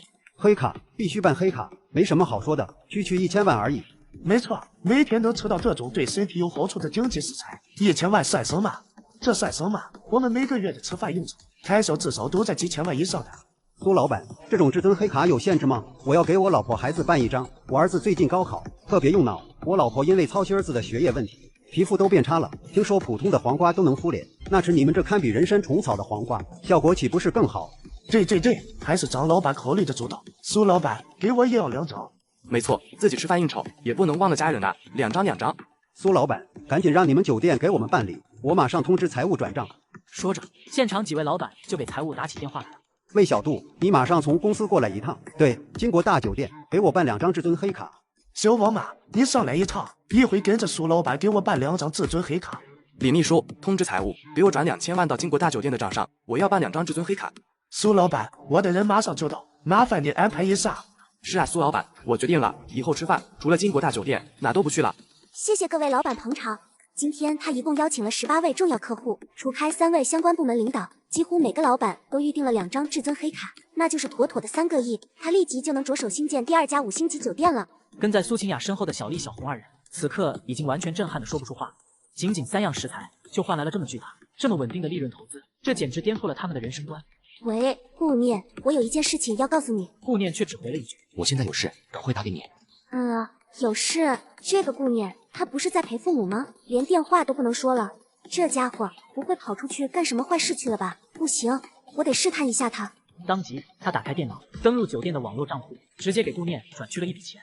顾念在公司折腾了1个多小时，也终于办完了离职程序，从公司里走出来。刚走出公司大门，兜里的破手机又嘟嘟震动起来。临尾号7588卡，工商银行收入，网络汇款1000000000元。余额10154360元，个10百千万10万百万千万，卧槽，1000万，这谁这么疯了？这他妈该不会是网络上洗黑钱的吧？话音未落，手机再次收到转账信息，临尾号7588卡，工商银行收入，网络汇款10000000元，余额20154360元。直到第10条短信才停下来。正当这时，手机铃音突然响起，吓得顾念一个机灵。喂，晴雅，怎么样？钱收到了吗？不是吧？刚刚那些钱是你通过网络转过来的？我说你脑子被门挤了吧？转过来那么多钱干什么？1个亿啊，整整1个亿啊！你脑子才被门挤了，谁让你刚才挂我电话的？如果我要 MS 转了这么多次，你都没有看到信息，那说明你肯定在干坏事。你就为了试探我，随随便便就给我转账了1个亿，你该不会是对我有什么企图，喜欢上我了吧？谁喜欢上你了？自恋狂！我只不过是为了酒店着想而已，怕你做出了什么见不得人的事，一旦被查到，会累及酒店。真的？你难道就不好奇我哪来的这么多钱转给你吗？那你这钱是哪来的？自然是从你身上得来的，不然我怎么会把钱转给你？什么？从我身上得来的钱？你这什么脑子？自己养过什么自己不知道吗？你是说螃蟹？那不可能啊，满打满算也就1000多只，一只卖1万，那也才不过1000多万啊。我只是用它们开发了一些新菜式，邀请客户品尝，然后推出了酒店的会员制度，每张至尊黑卡需要充值1000万，我一共发放了30张。你说什么？那不就是3个亿？不就是用螃蟹开发了几道新菜吗？这就让一群大老板抢着去充值，这群人是不是傻？我看你才是傻。我请专门的机构进行检测，发现你养的螃蟹蕴含了几10种对人体有益的营养物质，胜过吃任何的补药和保健品。另外，你知道这些大老板每个月固定的酒局应酬大概流水是多少吗？多少？1、2千万。就算没有我们酒店，没有所谓的螃蟹，他们每个月也照样需要开销这么多。1、2千万，顾念酸了。随后，苏晴雅又聊到了菜地的情况，让顾念惊诧不已，这也给了顾念不少其他方面的启发。既然炼化过的灵水这么厉害，那他要好好想想如何开发周边了，比如制成矿泉水，或者制作配方凉茶、酿酒。顾念，你必须加大养殖规模和养殖力度了。一旦我们满足不了客户的要求，那酒店可就失去信誉了。行，我知道了，这2天我就回去处理。你放心好了，计划赶不上变化，看来需要提前回去了。不过，既然来了魔都，大海资源那么丰富，走之前不大捞一笔，也太对不起自己了。顾念当即就决定，今天下午就出发望京村，好好在大海里搜刮一番。翻出了老张的号码，打了过去。喂，老张吗？今天下午我去望京村出海打鱼，你们有没有空？哈哈哈，太好了，我们3个在一起，正盼着老板什么时候再来一次呢？出海这么多年，跟您一起才能遇见稀罕货。你们3个都在一起呢，那正好，这次咱们搞一把大的，我要从今天下午一直打到明天早上，打到满仓为止。老板，您要玩一票大的，那太好了，这种事包在我们3个身上了，保证妥妥的。我需要找一些信得过的亲戚朋友过来给我当帮工，从下午到明天早上，每人我给开1000工钱，人数大概在10人左右，不限男女。至于你们，每人3000，怎么样？老板，这您给的太多了。是啊，老板，要不了那么多，你让我们自己找人，已经对我们很照顾了，我们可不能这么没良心做事。老王和老张说的不错，老板，你给的钱太高了，这样吧，我们跟其他人一样就行了。行了，这事就这么定了，在我手底下做事，我绝不会让你们亏着。就这样吧，你们抓紧时间去联络人及租船，我大概2个小时后就到。那好，就听老板的。没想到老了，他们竟然受到了被重视的感觉，有种想要为了顾念赴刀山火海的热血激情。2个小时后，顾念来到望京村，看到了船上的10来个帮工。老板好，老板真年轻。大家都是老张他们找来的熟人，我就不多啰嗦了。老李，开船，咱们即刻出发。好嘞。这个老板果然不一样，很干脆，不废话，他们就乐意跟着这样人的脉。大船缓缓起航，顾念站在甲板上目视大海，在他的目光之下，几百米之内，海底一切无所遁形。渔船行驶了1个多小时，顾念总算看到了勉强值得出水的鱼，是一群燕子形状的鱼，叫做银鲳鱼。像这种野生鲜活的银鲳鱼，但凡体重达1斤者，最少都要200块钱一条。而眼下这群银鲳鱼，粗略估计其价值不低于12万。老张、老王准备干活了，大家都把手中的烟掐掉吧，马上就有的忙了。刚刚离开前海区不远，就这么笃定有收获，谁给的自信？连抽一根烟的时间都没有。怎么不信？一群土包子，老板的能耐和运气哪是你们能想象的？就是等会有你们吃惊的。众人也有些将信将疑。老李，9点钟方向准备加速，50米后开始释放拖网。好嘞，走你！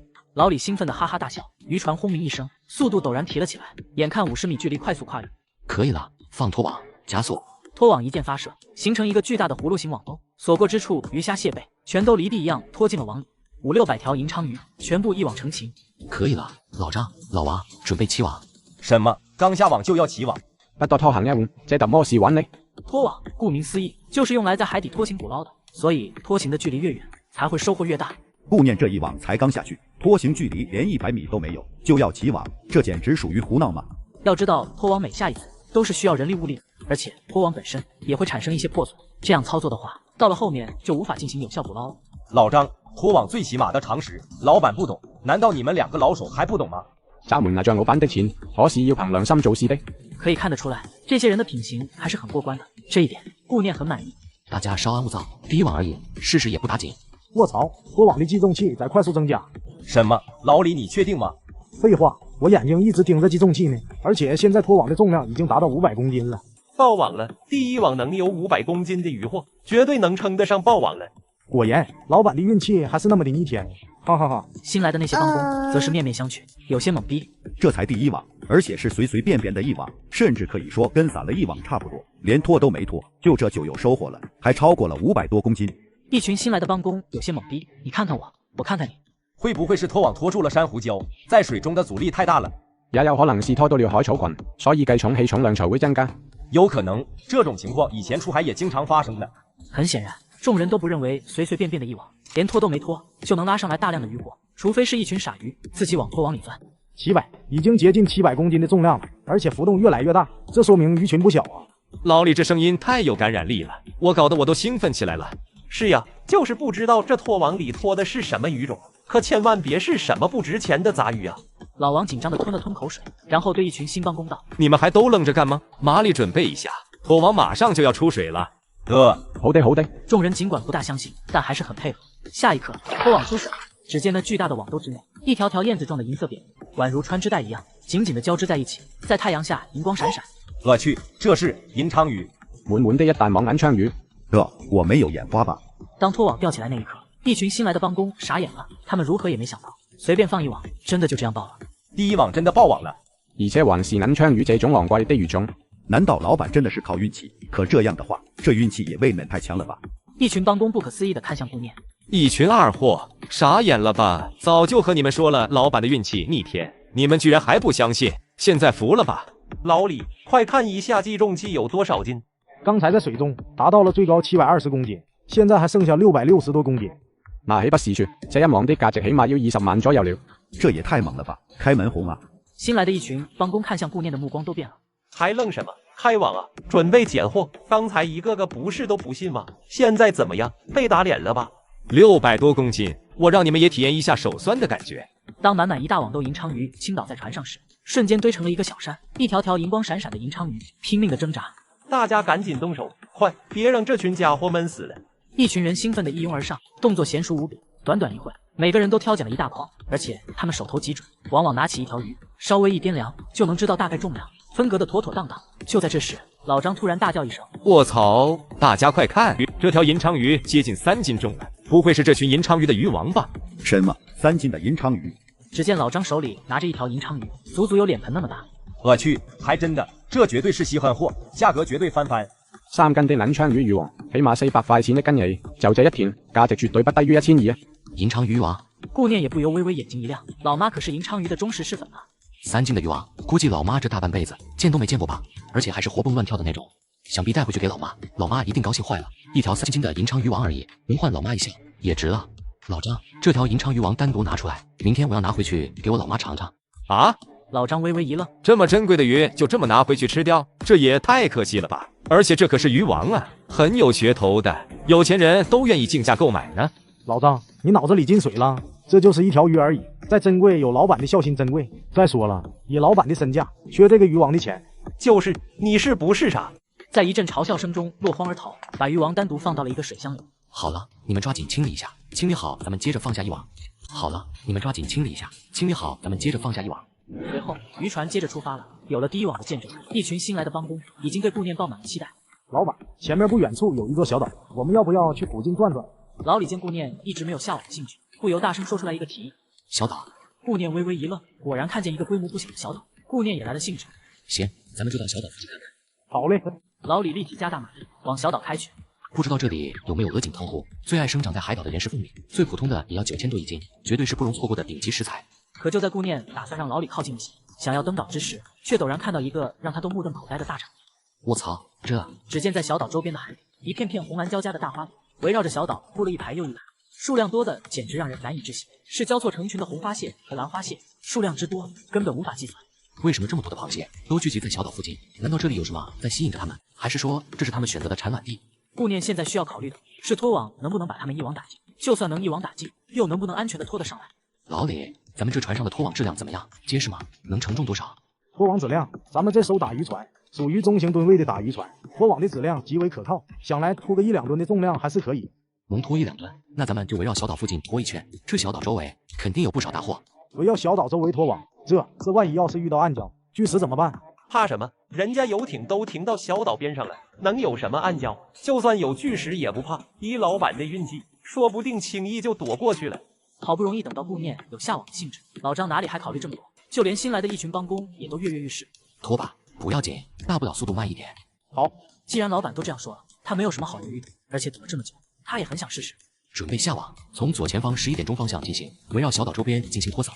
开始，巨大的拖网释放出去，按照11点钟方向拖行了过去。老李无条件信任顾念，顾念怎么指挥，他毫不犹豫的就执行。好，对，就这样，网又打半圈，加速拖行。好，干得漂亮。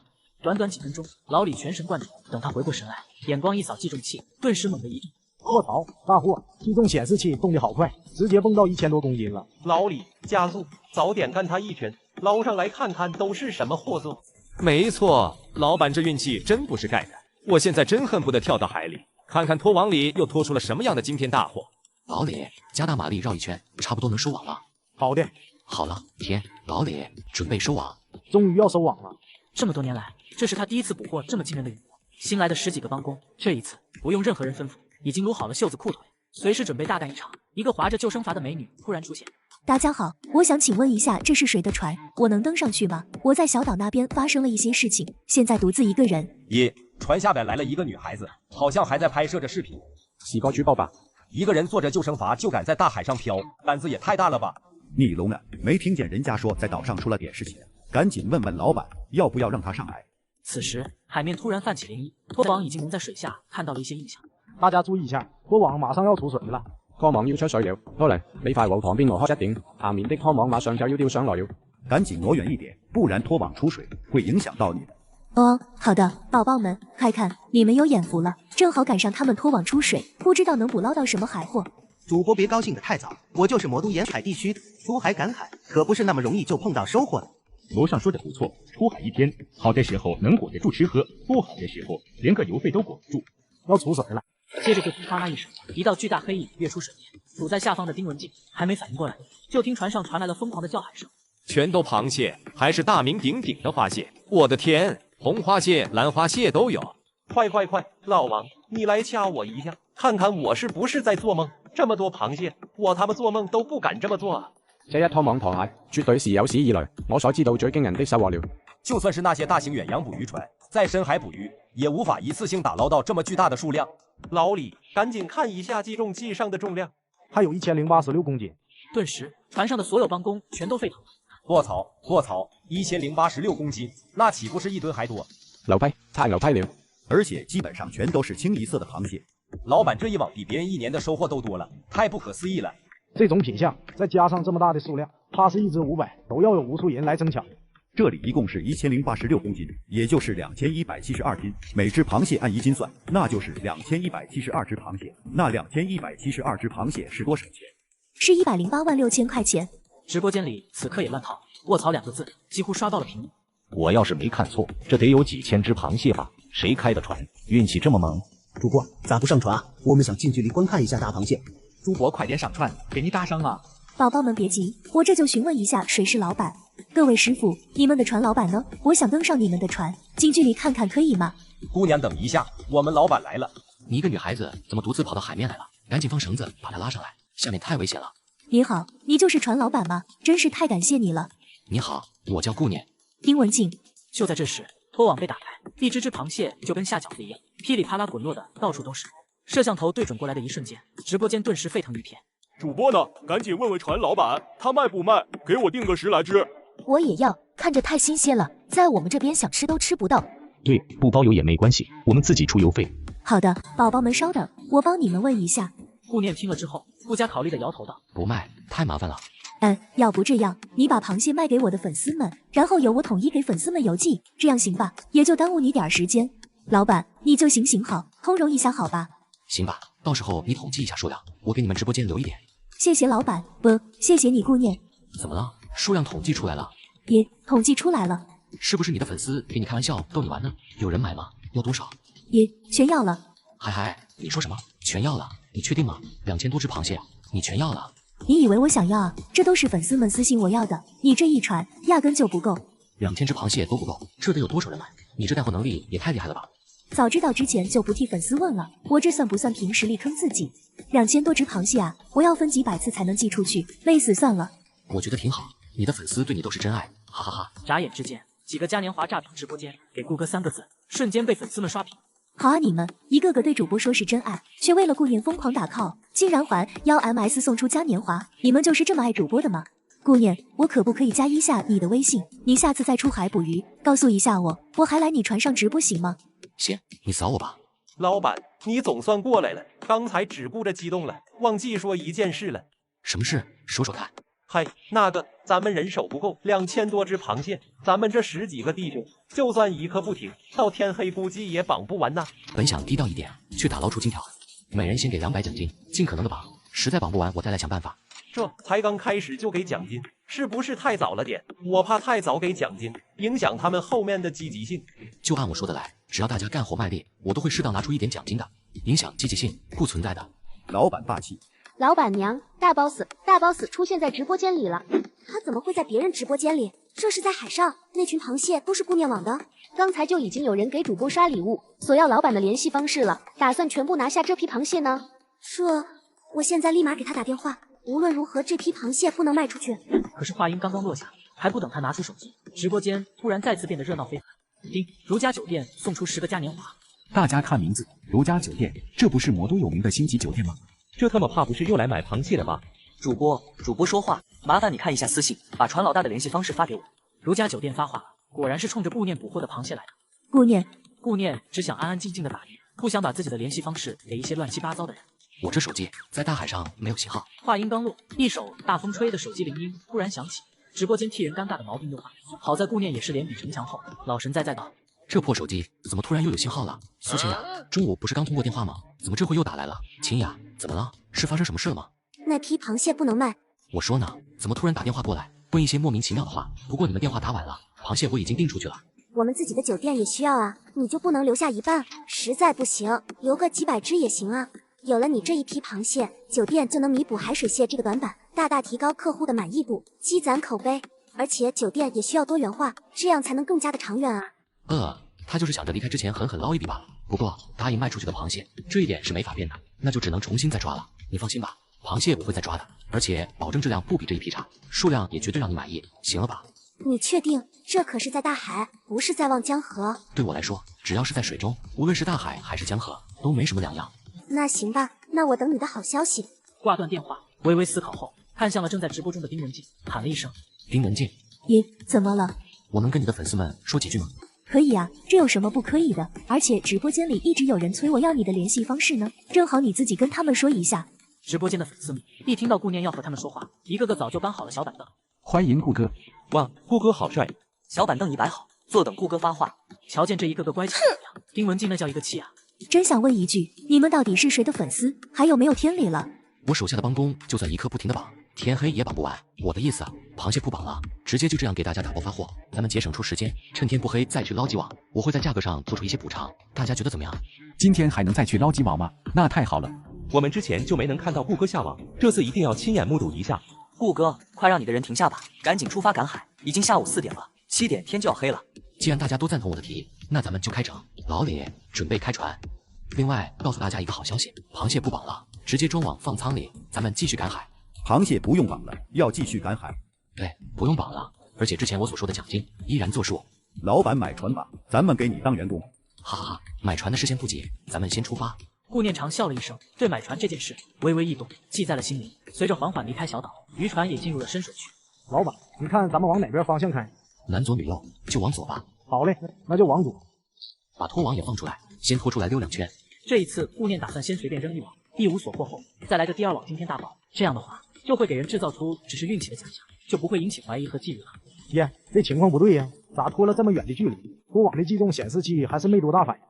老李开了一会之后，发现计重器基本没啥变化，不由得纳闷了起来。正在他狐疑之时，计重显示器终于动了。我就说嘛，以老板的眼光，咋可能会没有收获？什么？又有收获了？不会吧？我运气真有这么好？不过老李也相当于给顾念提了一个醒，不能再任由拖网继续拖下去。就趁着现在东西少，重量轻，赶紧先拉上来一次，否则万一走了什么狗屎运，真要拉到一批海货，他第2网还怎么搞个惊天大爆？想到这里，顾念直接一挑眉道：“老李可以起网了。”老板，我没有听错吧？你要我现在起网，这计重显示器上的重量才100多公斤而已呀！老李错愕至极，有些想不通顾念为什么这么要求。给你说了你也不懂，就按我说的做，收网吧。顾念，你们是要收网了吗？太好了，粉丝们早就有些等不及了。宝宝们，我们的楚大船长终于要收网了，你们可以大饱眼福了。猜一猜，这一网我们能捕获到什么？什么？顾哥终于要收网了！我的天，总算等到这一刻了，太好了！丁，郭大侠送出嘉年华，希望顾哥爆网螃蟹。顾念目光扫了一眼直播间的屏幕，嘴角微微勾起一丝蝴蝶。见证奇迹，爆网吃，一个个都他妈哪里来的自信？顾念嘴角带着一丝坏笑，喊道：“老李，别墨迹，快点收网！”哟，老李深吸一口气，叹了出来，想不明白顾念为什么这么做，但还是第一时间服从。2分钟，啪的一声，拖网出来了。拖网出水的一瞬间，所有人都懵逼了，整个直播间瞬间一静。只见钓上来那么大的一个拖网，居然只有几个破木烂箱子和一些堆得乱七八糟的东西。这怎么会这样？老张脸色苍白了起来，有些难以接受道：“这都拉上来的什么破玩意儿？老板的逆天运气呢？难道用光了？”是啊，怎么会这样？拖了那么长一段距离，就算是运气再差，总归要有几个杂鱼虾蟹什么的吧。相同的，直播间里也是哀声一片。我的天，怎么会这样？期待了这么久，居然拖上来这些破玩意！是啊，这落差也太大了吧？难道前面顾哥爆网已经把今天的运气用光了？哈哈，对于早知道这个结果的顾念，看着众人的反应，突然有种捉弄人成功的感觉，很不厚道的笑了出来。这老板，你还有心情笑得出来？难道老板受不了刺激，精神失常了？老张二人有些担心的看着顾念。顾哥这是咋回事？咋还笑得这么开心？天哪，顾哥该不会捞到宝藏了吧？主播，别傻愣着了，快过去看看，我觉得顾哥可能捞到宝藏了。宝藏，顾念，快让你的人把拖网放下来。我粉丝说你可能捞到的是宝藏，因为普通的木头是不会沉入海底的，何况你这是木头箱子。哈哈，顾念突然笑得更开心了，这群人入戏很深啊。宝藏要是真这么好捞，还会等到他来捞？早被打捞公司打捞干净了，一群戏精。既然这么想演戏，那朕就陪你们演一演。年轻人，自信点，把可能去掉，这就是宝藏。什么？你早就知道，早就看出来了。丁文静看着顾念脸上勾起的笑容，内心升起一股震撼之情。难怪刚才你笑得那么开心。直播间里这时也沸腾了起来。亏我还以为顾哥刚才是在傻笑。顾哥，他人笑我太疯癫，我笑他人看不穿。哈哈哈，快看看到底什么宝藏！一群逗逼。顾念摇头笑道：“老李，开网吧。”好嘞。随着老李的一声落下，拖网里乱七八糟一大堆的东西瞬间砸落在甲板上，其中一个烂木箱子似乎很重，砰的一声摔了个4分5裂。下一刻，一片耀眼的金光渲染整个甲板，所有人齐齐倒吸一口凉气，顾念的笑容也瞬间僵在脸上。尼玛，卧槽！只见木烂箱子摔破后，一根根黄灿灿的条形物体滚落了出来，继海上捞出的破木箱子开出金条和古董，又爆网了一网黄鳍金枪鱼。电台记者、古董鉴定专家及各大酒店负责人纷纷望风而动，聚焦海上。你好，顾先生，我是电台栏目的记者潇潇。电台记者找我的。我想问一下，顾先生对于古董上交给国家，心里作何感想？这古董不是谁打到算谁的吗？怎么还要上交啊？顾先生，临海里打捞的一切有价值的文物是需要上缴给国家的，你该不会连这个法律常识都不懂吧？当然懂，当然懂。那么，请问顾先生心里是怎么想的？准备上交给国家吗？当着镜头我还能怎么想？难道让我说我想把法律改一改？心里怎么想的就不用说了，该懂的都懂，但法不可违。这古董肯定是要交给国家的。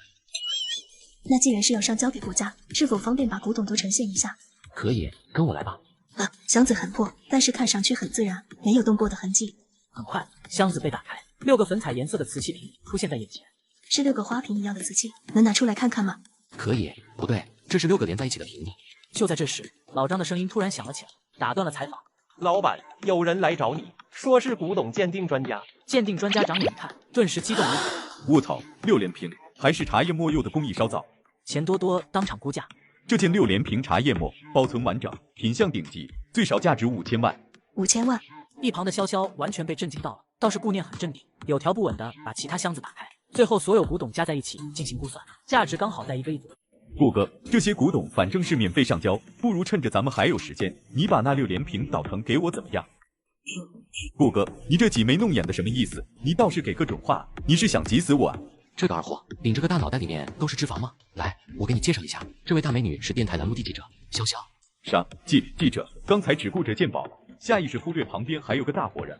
钱先生，刚才你们的对话，不是你说的话，我全程都录下来了。肖记者，我就是跟顾哥开个玩笑，你看那个，你并不是采访的重点，所以一些不当的话我们会给你剪掉的。那就好，那就好。潇潇又针对顾念提问了几个问题，满意的结束了采访。顾先生，今天的采访就先到此结束了，感谢您的配合，下次见。下次再见。潇潇登上游艇，快速离开。顾念站在甲板看了眼，正想回到驾驶舱，却突然目光一迷，远处出现了一艘快艇。这尼玛，怎么这么多快艇冲过来？怎么了？这什么情况？便衣警察吗？夏经理，钱公子，你怎么也在这艘船上？你们认识？这些都是什么人？别的我不认识，这个夏经理我认识，他是魔都一家白金5星级酒店的经理。这些人是为了黄旗金枪鱼来的。我是代表我们汉庭酒店特地赶过来向顾先生收购黄旗金枪鱼的。我们夏日酒店很想从顾先生手里收购几10条黄旗金枪鱼。顾先生，我们是天华大酒店，也想从您手里收购一些黄旗金枪鱼。大家都是来购买黄旗金枪鱼的，可是你们快艇撑死装个1-2条就装不下了。这点顾先生不用担心，我们这些人只是先头部队。没错，咱们都是有备而来的。等下先用快艇带回去2条，刚好还能赶上饭桌。行，大家先上来吧。老板，这黄旗金枪鱼本来就是抢手货，现在禁渔期又快到了，价格上你千万别手软。禁渔期快到了，难怪这群人这么兴师动众。放心吧，我心里有数了，回头每人额外再加1万块奖励，其他人也一样。既然大家都是冲着黄旗金枪鱼来的，那我也就是不拐弯抹角了。这次一共捕获196条黄旗金枪鱼，我自己需要留下36条，剩下的你们自己看着办。众人脸色一变，20多家酒店，如果平均分配，每一家也不过才得到7、8条而已。剩下160条黄旗金枪鱼，我汉庭酒店至少要60条。他这话一说出，立即迎来了众人的强烈反感。凭什么你汉庭酒店一张嘴就要60条？你自己看看在场有多少家酒店。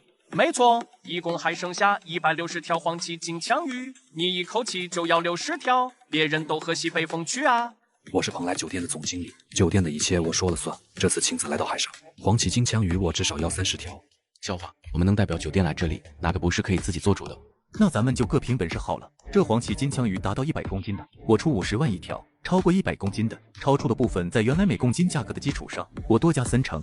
夏经理话音落地的那一刻，所有人忍不住倒抽了一口冷气。夏经理果然是好魄力啊！我特别想问问，汉庭酒店的老板是你什么人，让你敢这么肆无忌惮的哄抬价格？顾念诧异的看了一眼夏经理，这价格香啊！少说废话，要买就出价，不买我就全部拿下。我汉庭酒店别的没有，就是有钱。既然夏经理都这么说了，蓬莱酒店也不能坠了名头。按照同样的价格，我蓬莱酒店要40条。蓬莱酒店的总经理眼中金光一闪，赶紧果断出手，基调已经定下，越是迟疑，越是观望，往后面金枪鱼只会越来越少，反而刺激的价格再度飙升，引起争夺。按照汉庭酒店的价格，我天华大酒店要20条。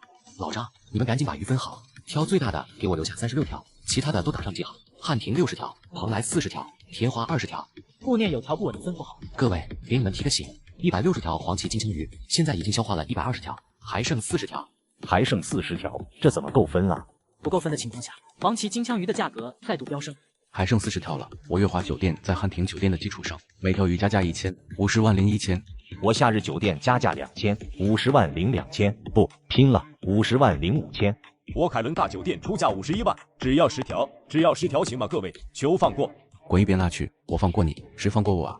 想让我白跑这一趟，没门！51万01钱。老李三人站在顾念身后，一脸的难以置信。地价这么高，就算竞争下来，恐怕也没什么利益空间了吧？他们现在所竞争的，已经不是黄鳍金枪鱼能不能带来利益的问题了，而是竞争的日后的客流量。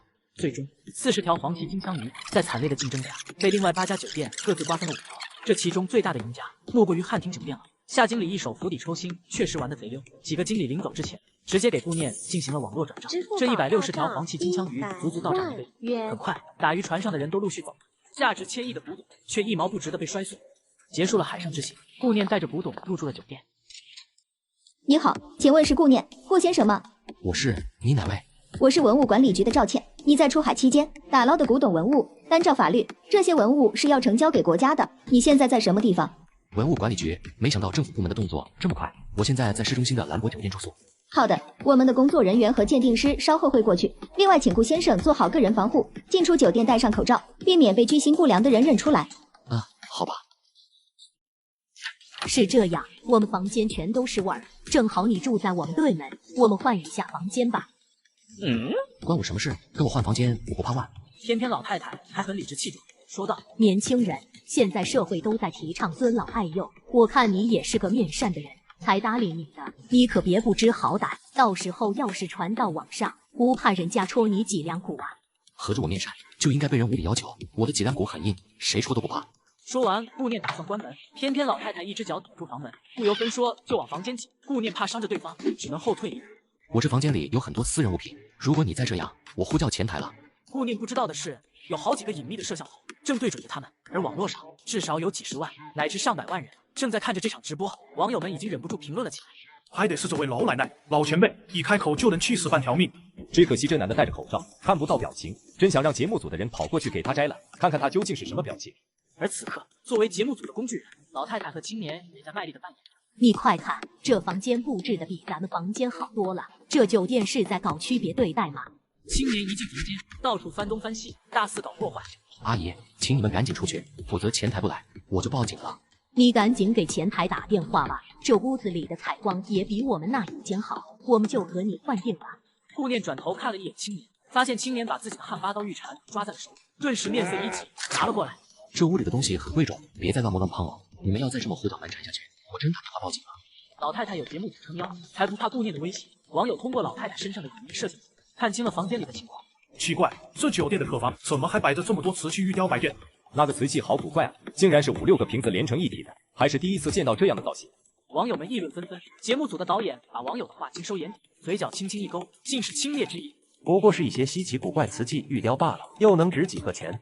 鉴定专家钱多多无意间进入直播间，看到之后疯狂打字幕。节目组导演呢？把那瓷器放下，快放下！古董，那特么是古董。字幕进入到节目组导演的视线，顿时引来了一阵冷笑。这他妈又谁跳出来了？古董，这哪来的傻逼？摄像头里传来咔嚓一声，瓷器瓶掉地上摔碎。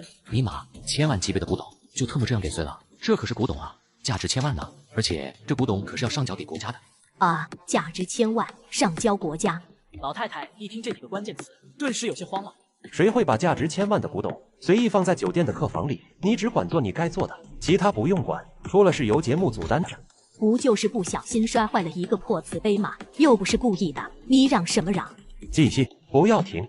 打电话干什么？我现在有事要处理，等下会给你打过去。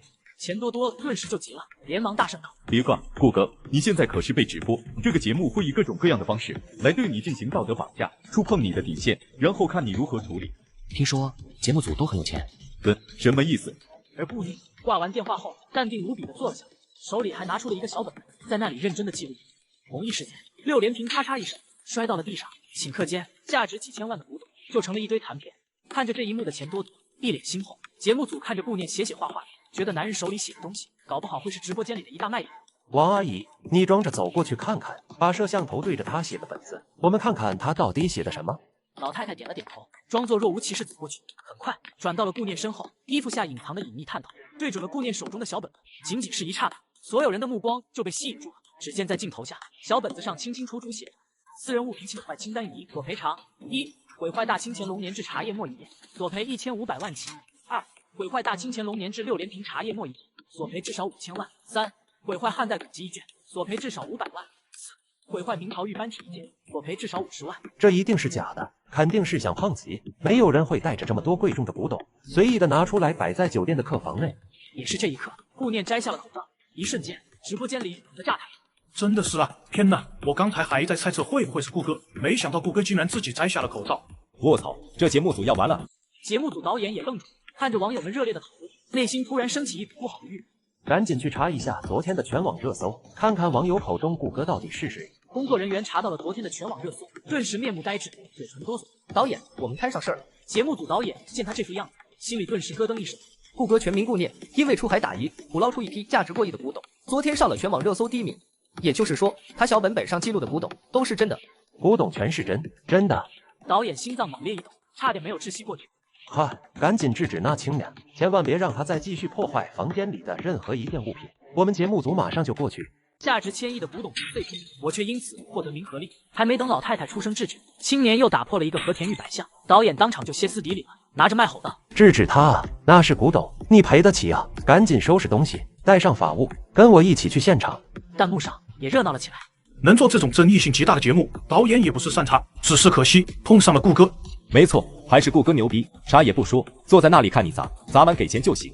活该，现在知道急了，早提醒过他，不当回事。节目组等着完蛋吧。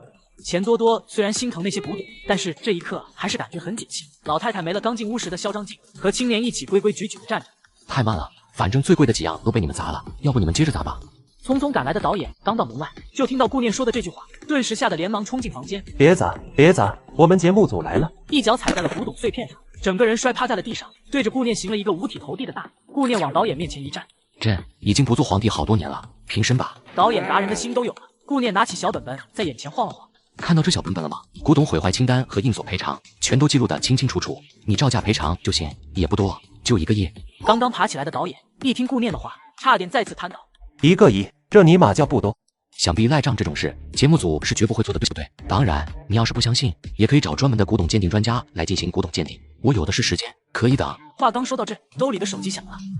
那什么，专家你也不用找了，最权威的官方专家来了。最权威的官方专家，国家来人。导演脸色瞬间变得惨白。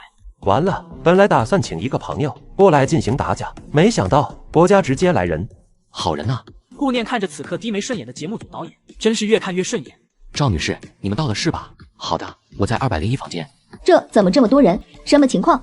是这样的，这位呢是道德与底线的节目组导演，今天有幸成了他们的试验对象。只不过我打捞上来的古董被他们给打坏了，我们看看应该怎么处理。你等等，你说古董打坏了？赵倩留意到地板上一堆的碎片，整个人瞬间面色一变。你别告诉我这地上的碎片就是打坏的古董碎片。我没有告诉你，这是你自己猜出来的。古董一共打捞上来有多少件？打坏了多少？还有现在还剩下多少？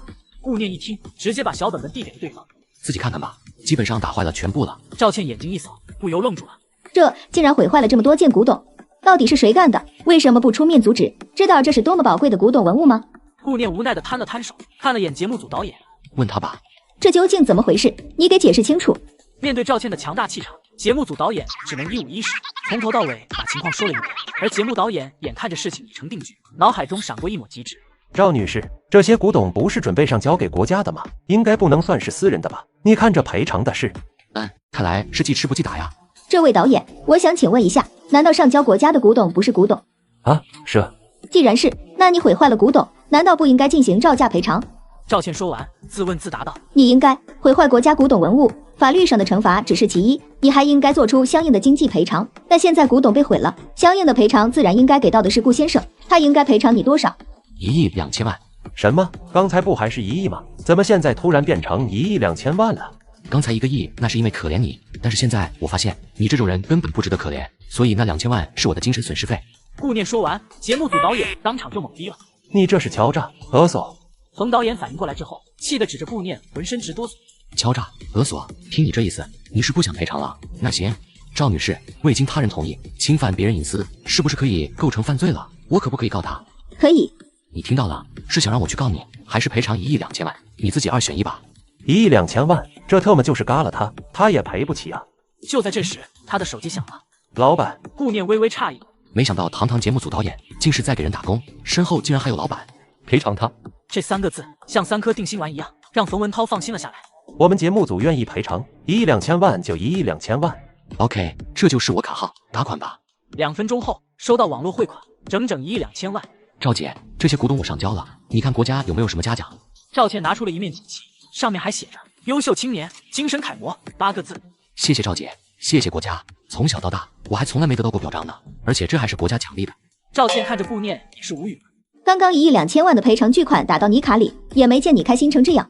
坦白说，作为一个从小拿奖拿到手软的他，确实没有任何共鸣感。随后一道标题为“节目组道德绑架顾哥，导致天价古董被毁”的热搜占据了榜首。手持独家采访的潇潇，成功给栏目组拉来火爆的流量，收视率迅速大爆。而道德与底线节目的赞助商纷纷慌了神。另一边，顾念高高兴兴地送走文物管理局的人，收拾好东西，出门却遇上了老熟人苏晴雅。顾念，你不是在合成吗？怎么突然跑摩托来了？你昨天也是在这家酒店休息的？这什么缘分？对了，顾念，你打捞到的古董准备怎么处理？都已经处理好了呀，我上交国家了。你还没说你怎么突然来魔都了呢？100多条黄鳍金枪鱼，你有没有给酒店留下点？放心，留了36条，已经让人连夜运去合成了，还有几千只螃蟹、几千斤大鱼虾、银鲳鱼等一些价值不错的海货。这么多，那不行，我现在就得赶回去处理。苏晴雅一听这么多的海鲜，当即雷厉风行，就要赶回合成。你给我回来！来都来了，怎么可能这么轻易放他回去？不就是一批海鲜吗？酒店养那么多人，难道都是用来当摆设的吗？可是我不放心那一批黄鳍金枪鱼啊，那可是顶级刺身海鲜。顶级刺身海鲜怎么了？酒店需要，我可以随时去抓。现在去我家里，我带了一条银鲳鱼王，你跟我一块去我妈那里，让她亲自下厨招待你一下。可是，顾念不由分说，直接拉着他的手出了门。酒店门外突然哗啦涌进来一大群人，几个人一上来就自报家门。顾先生你好，我们是道德与底线的节目方，虽然我们节目方已经在公众函发表过声明了，但再额外给您5000万的赔偿和慰问金。原来不是一群狗仔啊！你们说的都是真的？节目方还要给我5000万补偿，确定？节目方的人拿出手机发了消息，下一刻一道转账消息就发了过来。顾先生，你可以看一下手机确认一下，看看5000万补偿有没有到账。节目方的人笑呵呵道，态度很不错。确实到账了，看来你们节目方挺真心的。这节目方是不是脑子有洞啊？竟然眼巴巴跑来送了5000万，来得快，走得也快，露个相露个脸就走了，走吧。话音刚落，又是一批人急匆匆进入酒店。您好，顾先生，我们是安神凉茶的商务团队，这次找顾先生，一是表达歉意和慰问，二是想要请顾先生代言我们的安神凉茶的广告大使。等等，你们说清楚，什么歉意和慰问，还有广告大使是什么鬼？难道顾先生你还不知道今天热搜榜上的事情？热搜？什么热搜？安神凉茶的商务团队也是猛地了，感情整个互联网都在为了你战天斗地了，你自己却跟做梦样，啥玩意都不知。顾念拿出手机查看网络热搜，热搜榜最上面2个就是他，紧跟着就是潇潇采访他的直播视频，接着还有安神凉茶公众函、广电局发声等等。尼玛，昨天一个不小心上了全网热搜第1名。顾先生，你看这广告大使的事情，咱们能不能敲定一下？只需要顾先生配合我们拍一条广告就行，代言费500万怎么样？面对这500万，顾念连眼睫毛都没动一下，说了一句：“我很忙，没时间。”然后拉着苏晴雅的手就往酒店外面走去。这下商务团队的人都愣住了，500万啊，连一丝犹豫都没有就拒绝了。顾先生，这500万相当于白捡啊！不好意思啊，我不想捡，也没那个时间捡。在他眼里，500万虽然不少，但属实也不算多，远远没有带着苏晴雅陪老妈老爸吃饭重要。半个小时，顾念2人到了小区，老妈和老爸早就在家里等着了。老顾，你说这臭小子说要给我们一个惊喜，会是什么惊喜？问他也不说，搞得神神秘秘的。嗨，能有什么惊喜？要我说，可能是他订的那辆宝马回来了吧。臭小子，带女朋友来，怎么也不提前打声招呼。妈。然而吴秀君却压根就跟没看见他一样。晴雅，这大老远的都赏累吗？你可不渴？阿姨，我不累。感情我不是亲生的，亏我还从海上给你一直带着一条银鲳鱼王呢。爸，你来帮我拿一下行李。拿什么呢？你一个大男人，现在还想让人伺候啊？自己放。我是谁？我在哪？我一定不是亲生的。气得顾念把行李箱金条往桌子上一扔，砰的一声，吸引了大家的注意力。装的什么东西？听着那么重。黄金。顾念没好气的说了一声，跑去卧室吹空调去了。这臭小子什么态度？狗嘴里吐不出象牙，这不就是一堆黄铜吗？行了，老顾，你把屋子稍微收拾一下，我和晴雅也去屋里吹会空调，把那些纸箱一类的都卖了吧，回头咱们搬个大房子。行。半个小时后，顾江河喊道：“行了，屋里都收拾的差不多了，咱们可以准备做饭了。”3人走了出来，顾念拿眼睛一扫，看着明显空荡不少的客厅。爸，桌子上我放的黄金你放哪了？卖了啊。顾江河浑不在意的说道。什么？你卖了？对呀，卖了好几百块钱呢，够这个月的邮费了。别大惊小怪的，不知道的还真以为那是一堆黄金呢。那就是黄金，还是我亲自打捞上来的呢。你卖哪里了？卖给谁了？快点，咱们去找他。不是吧？真的是黄金？可是我看着也不像。什么不像？那只是被氧化了，所以有点暗淡泛黄。你们倒是一个真敢买，一个真敢买啊！那这该怎么办？老顾，你把废品都卖给谁了？咱们赶紧去追回来啊！还能卖给谁？就是小区专门收废品的老黄父子俩，我现在就去他家里找他去。老黄这对父子是老实人，要回来不难。老顾，只见一个50多岁的中年人出现门口，提着一个袋子，脸色紧张的。老顾，这哪里是黄铜，分明是一堆金条啊！我儿子打眼一看就说这是黄金，结果拿出一块酸洗之后，金灿灿的字眼，我立马就给你拿过来了。你哪来的？要我说赶紧报警，咱们可不能惹这种来历不明的东西。老黄，我正要去找你呢。其实这黄金是我儿子的，是我没认出来，把它当做黄铜卖掉的。但是你放心，这些黄金绝对干净。来，你先进屋喝口水吧，我等下就把钱还给你。你儿子的？说起来我还没见过你儿子呢，难道你儿子是做金器之类的？这就是我儿子。老黄看到忍不住指着他震惊的喊道：顾烈，你不就是那个出海的顾烈吗？上电视采访的那个。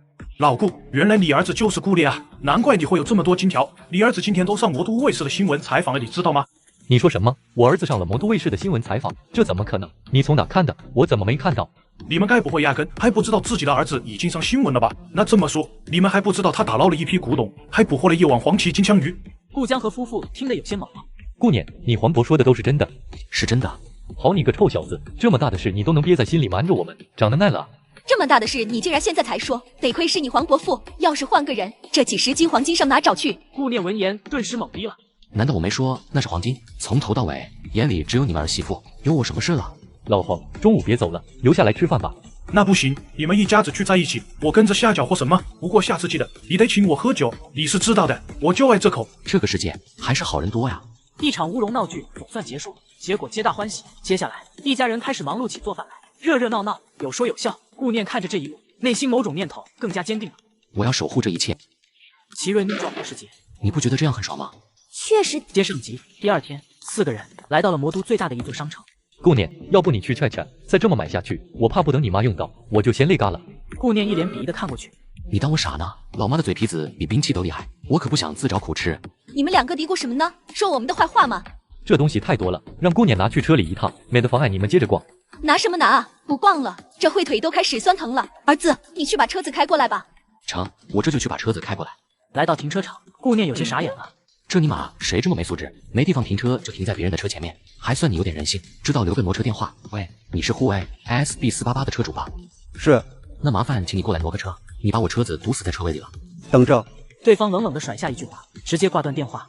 妈的，乱停车还这么横，真是没素质。然而半个小时过去，对方依然不见踪影。顾念，阿姨他们等了好长时间了，你怎么还不过去啊？你是等着去投胎吗？我今天还就不去挪车了，你能把老子怎么着？你确定你不来挪车？知道老子一局多少钱吗？你个穷逼！不来挪车，那就后果自负。你敢吗？卖了你那破车都不够赔的。很显然，对方在停车的时候也是经过一番筛选的。这人也太没素质了，胡乱停车还这么嚣张，以为开辆保时捷就很了不起吗？秦雅，你站开一些。顾念，你要干嘛？这里可是商城的停车场，公共场所。霍奇瑞直接撞在保时捷911的车身上，华丽的流线型车身当场瘪下去一大块。这动静直接吸引一大批吃瓜群众，不过这次撞开的空间依旧无法让车子通过。我去，这哪位兄弟这么生猛，竟然敢开着一辆破奇瑞怒对保时捷911，就该这样干。那些胡乱停车、仗着自己有俩臭钱儿的人，就该为自己的行为付出代价。没错，以为开辆保时捷911就能为所欲为了，现在被他爹在线教育了吧？重复几次之后，顾念顺利的把车子开了出来。愣着干什么？上车，走了。啊，顾念，你这样做是不是太暴力了？而且我们就这样走了，会有麻烦的。麻烦是会有一些的，但是你不觉得这样很爽吗？确实挺解气的。这就对了，这种没素质、没教养的人，碰见了就不必惯着他。顾念笑了笑，直接一脚油门离开。群众拍摄的视频被传到网上之后，很快就火爆了起来。儿子，这车子怎么成这样了？你没跟人撞车吧？哪能啊，这车子是刚才在停车场被一个新手停车刮的，还赔了几千块钱给我呢。要不是亲眼所见，我也信了。那就好，人没事就好。吴秀君听了之后放下心来，4人很快离开了商城。凯哥，你快看看这个视频。看个毛，滚蛋！老子今天手气不好，已经打输了好几局了，别他妈烦老子！钱凯不耐烦地骂了一句。凯哥，你刚买的那辆保时捷911好像在停车场被人给撞了。是谁脑子坏了敢撞我的车？而当看到视频里的画面之后，他顿时就傻眼了。被撞的那辆保时捷911，正是他从老爸那里软磨硬泡刚买来的车，开了还不到3天。草泥马，老子是给你脸了，敢撞我的车？钱凯带了几个小弟，气势汹汹地来到停车场，周围已经围了很多看热闹的人。都他妈让让，闪开闪开！看着几乎被撞残的保时捷911之后，一群人震惊了。妈的，真有种，开个破奇瑞也敢撞老子的车！经过5、6次的1MS 拨打，对方的电话终于接通了。我的车是不是你撞的？没错，是我。那你他妈还不赶紧给我滚回来！我在陪家人吃饭，等吃完饭再说吧。你说什么？操！你他妈的赶紧现在！话没骂出去，电话里就传出了忙音。另一边，倾国酒店等陪家人吃饱喝足，顾念让苏晴雅陪老爸老妈先回去，自己这才拿出手机拨通了对方的号码。你还敢打电话过来？请注意一下你的措辞，不然我马上挂电话。行，你来了咱们再说。20多分钟后，停车场慢悠悠进来了一辆奇瑞。妈的，就是这辆奇瑞！我已经来了，说吧，你想怎么解决？就是你撞老子的车，我解决你妹，先暴打一顿再说。他仗着人多，直接就一脚踹了过去，但是下一秒，他直直来了一个狗腿。我操你！他刚想大骂一声，一抬头却突然发现顾念的身影已经跨到了面前。钱凯连张嘴的机会都没有，瞬间被干到怀疑人生。一群小弟眼睁睁看着钱凯被宰，竟然没有一个人上前。小说主角都是出手狠辣，丝毫不拖泥带水，我这应该也算达标了吧？这就是反派的下场。转身往那帮小弟面前走去。与其等着钱凯指挥这些小弟搞自己，倒不如自己干脆点，先下手为强。一帮小弟看着走过来的顾念也是怒了，简直太不把他们放在眼里了。妈的，大家还愣着干什么？干他！下一秒，叫嚣的最厉害的家伙整个人滚出3米多远，叫嚣的声音顿时戛然而止。一帮小弟也全都懵了，仅仅10几秒，一群人就哼哼唧唧的倒在地上起不来了。行了，按照你的要求，先暴打一顿再说。现在打过了，该说说我们这是怎么解决了吧？钱凯一听这话，当场脸色黑成了玻璃。我说的先暴打一顿，是这个意思吗？怎么？难道你还想再暴打一次？如果是这样，我满足你。不用了。那这撞车的事怎么处理？哥你走吧，不用你赔了。行，再见。对，老唐吗？给你说个事，你上次回来说的那个什么杀手组织是怎么收费的？我想雇佣一个杀手，帮我杀个人。你要雇佣杀手？对，老子从小到大从来没有受过别人这么侮辱和打骂，不弄死他，老子连饭都吃不下。看来你确实气得不轻，不过连你都在对方手里吃了亏，想必对方也不简单吧？他确实有2把刷子，我7、8个小弟，半分钟就被他搞定了。老钱，就你那7、8小弟，说句不好听的，随便一个在部队里待过2年的兵，收拾他们就跟喝水一样简单。不，你不了解，他出手之后，我那些小弟不是下巴脱臼，就是骨断骨裂。行，需要80万。好，80万就80万，什么时候开始？3天之内。好。另一边，顾念送苏晴雅回到金国大酒店。你路上小心，到家给我发微信。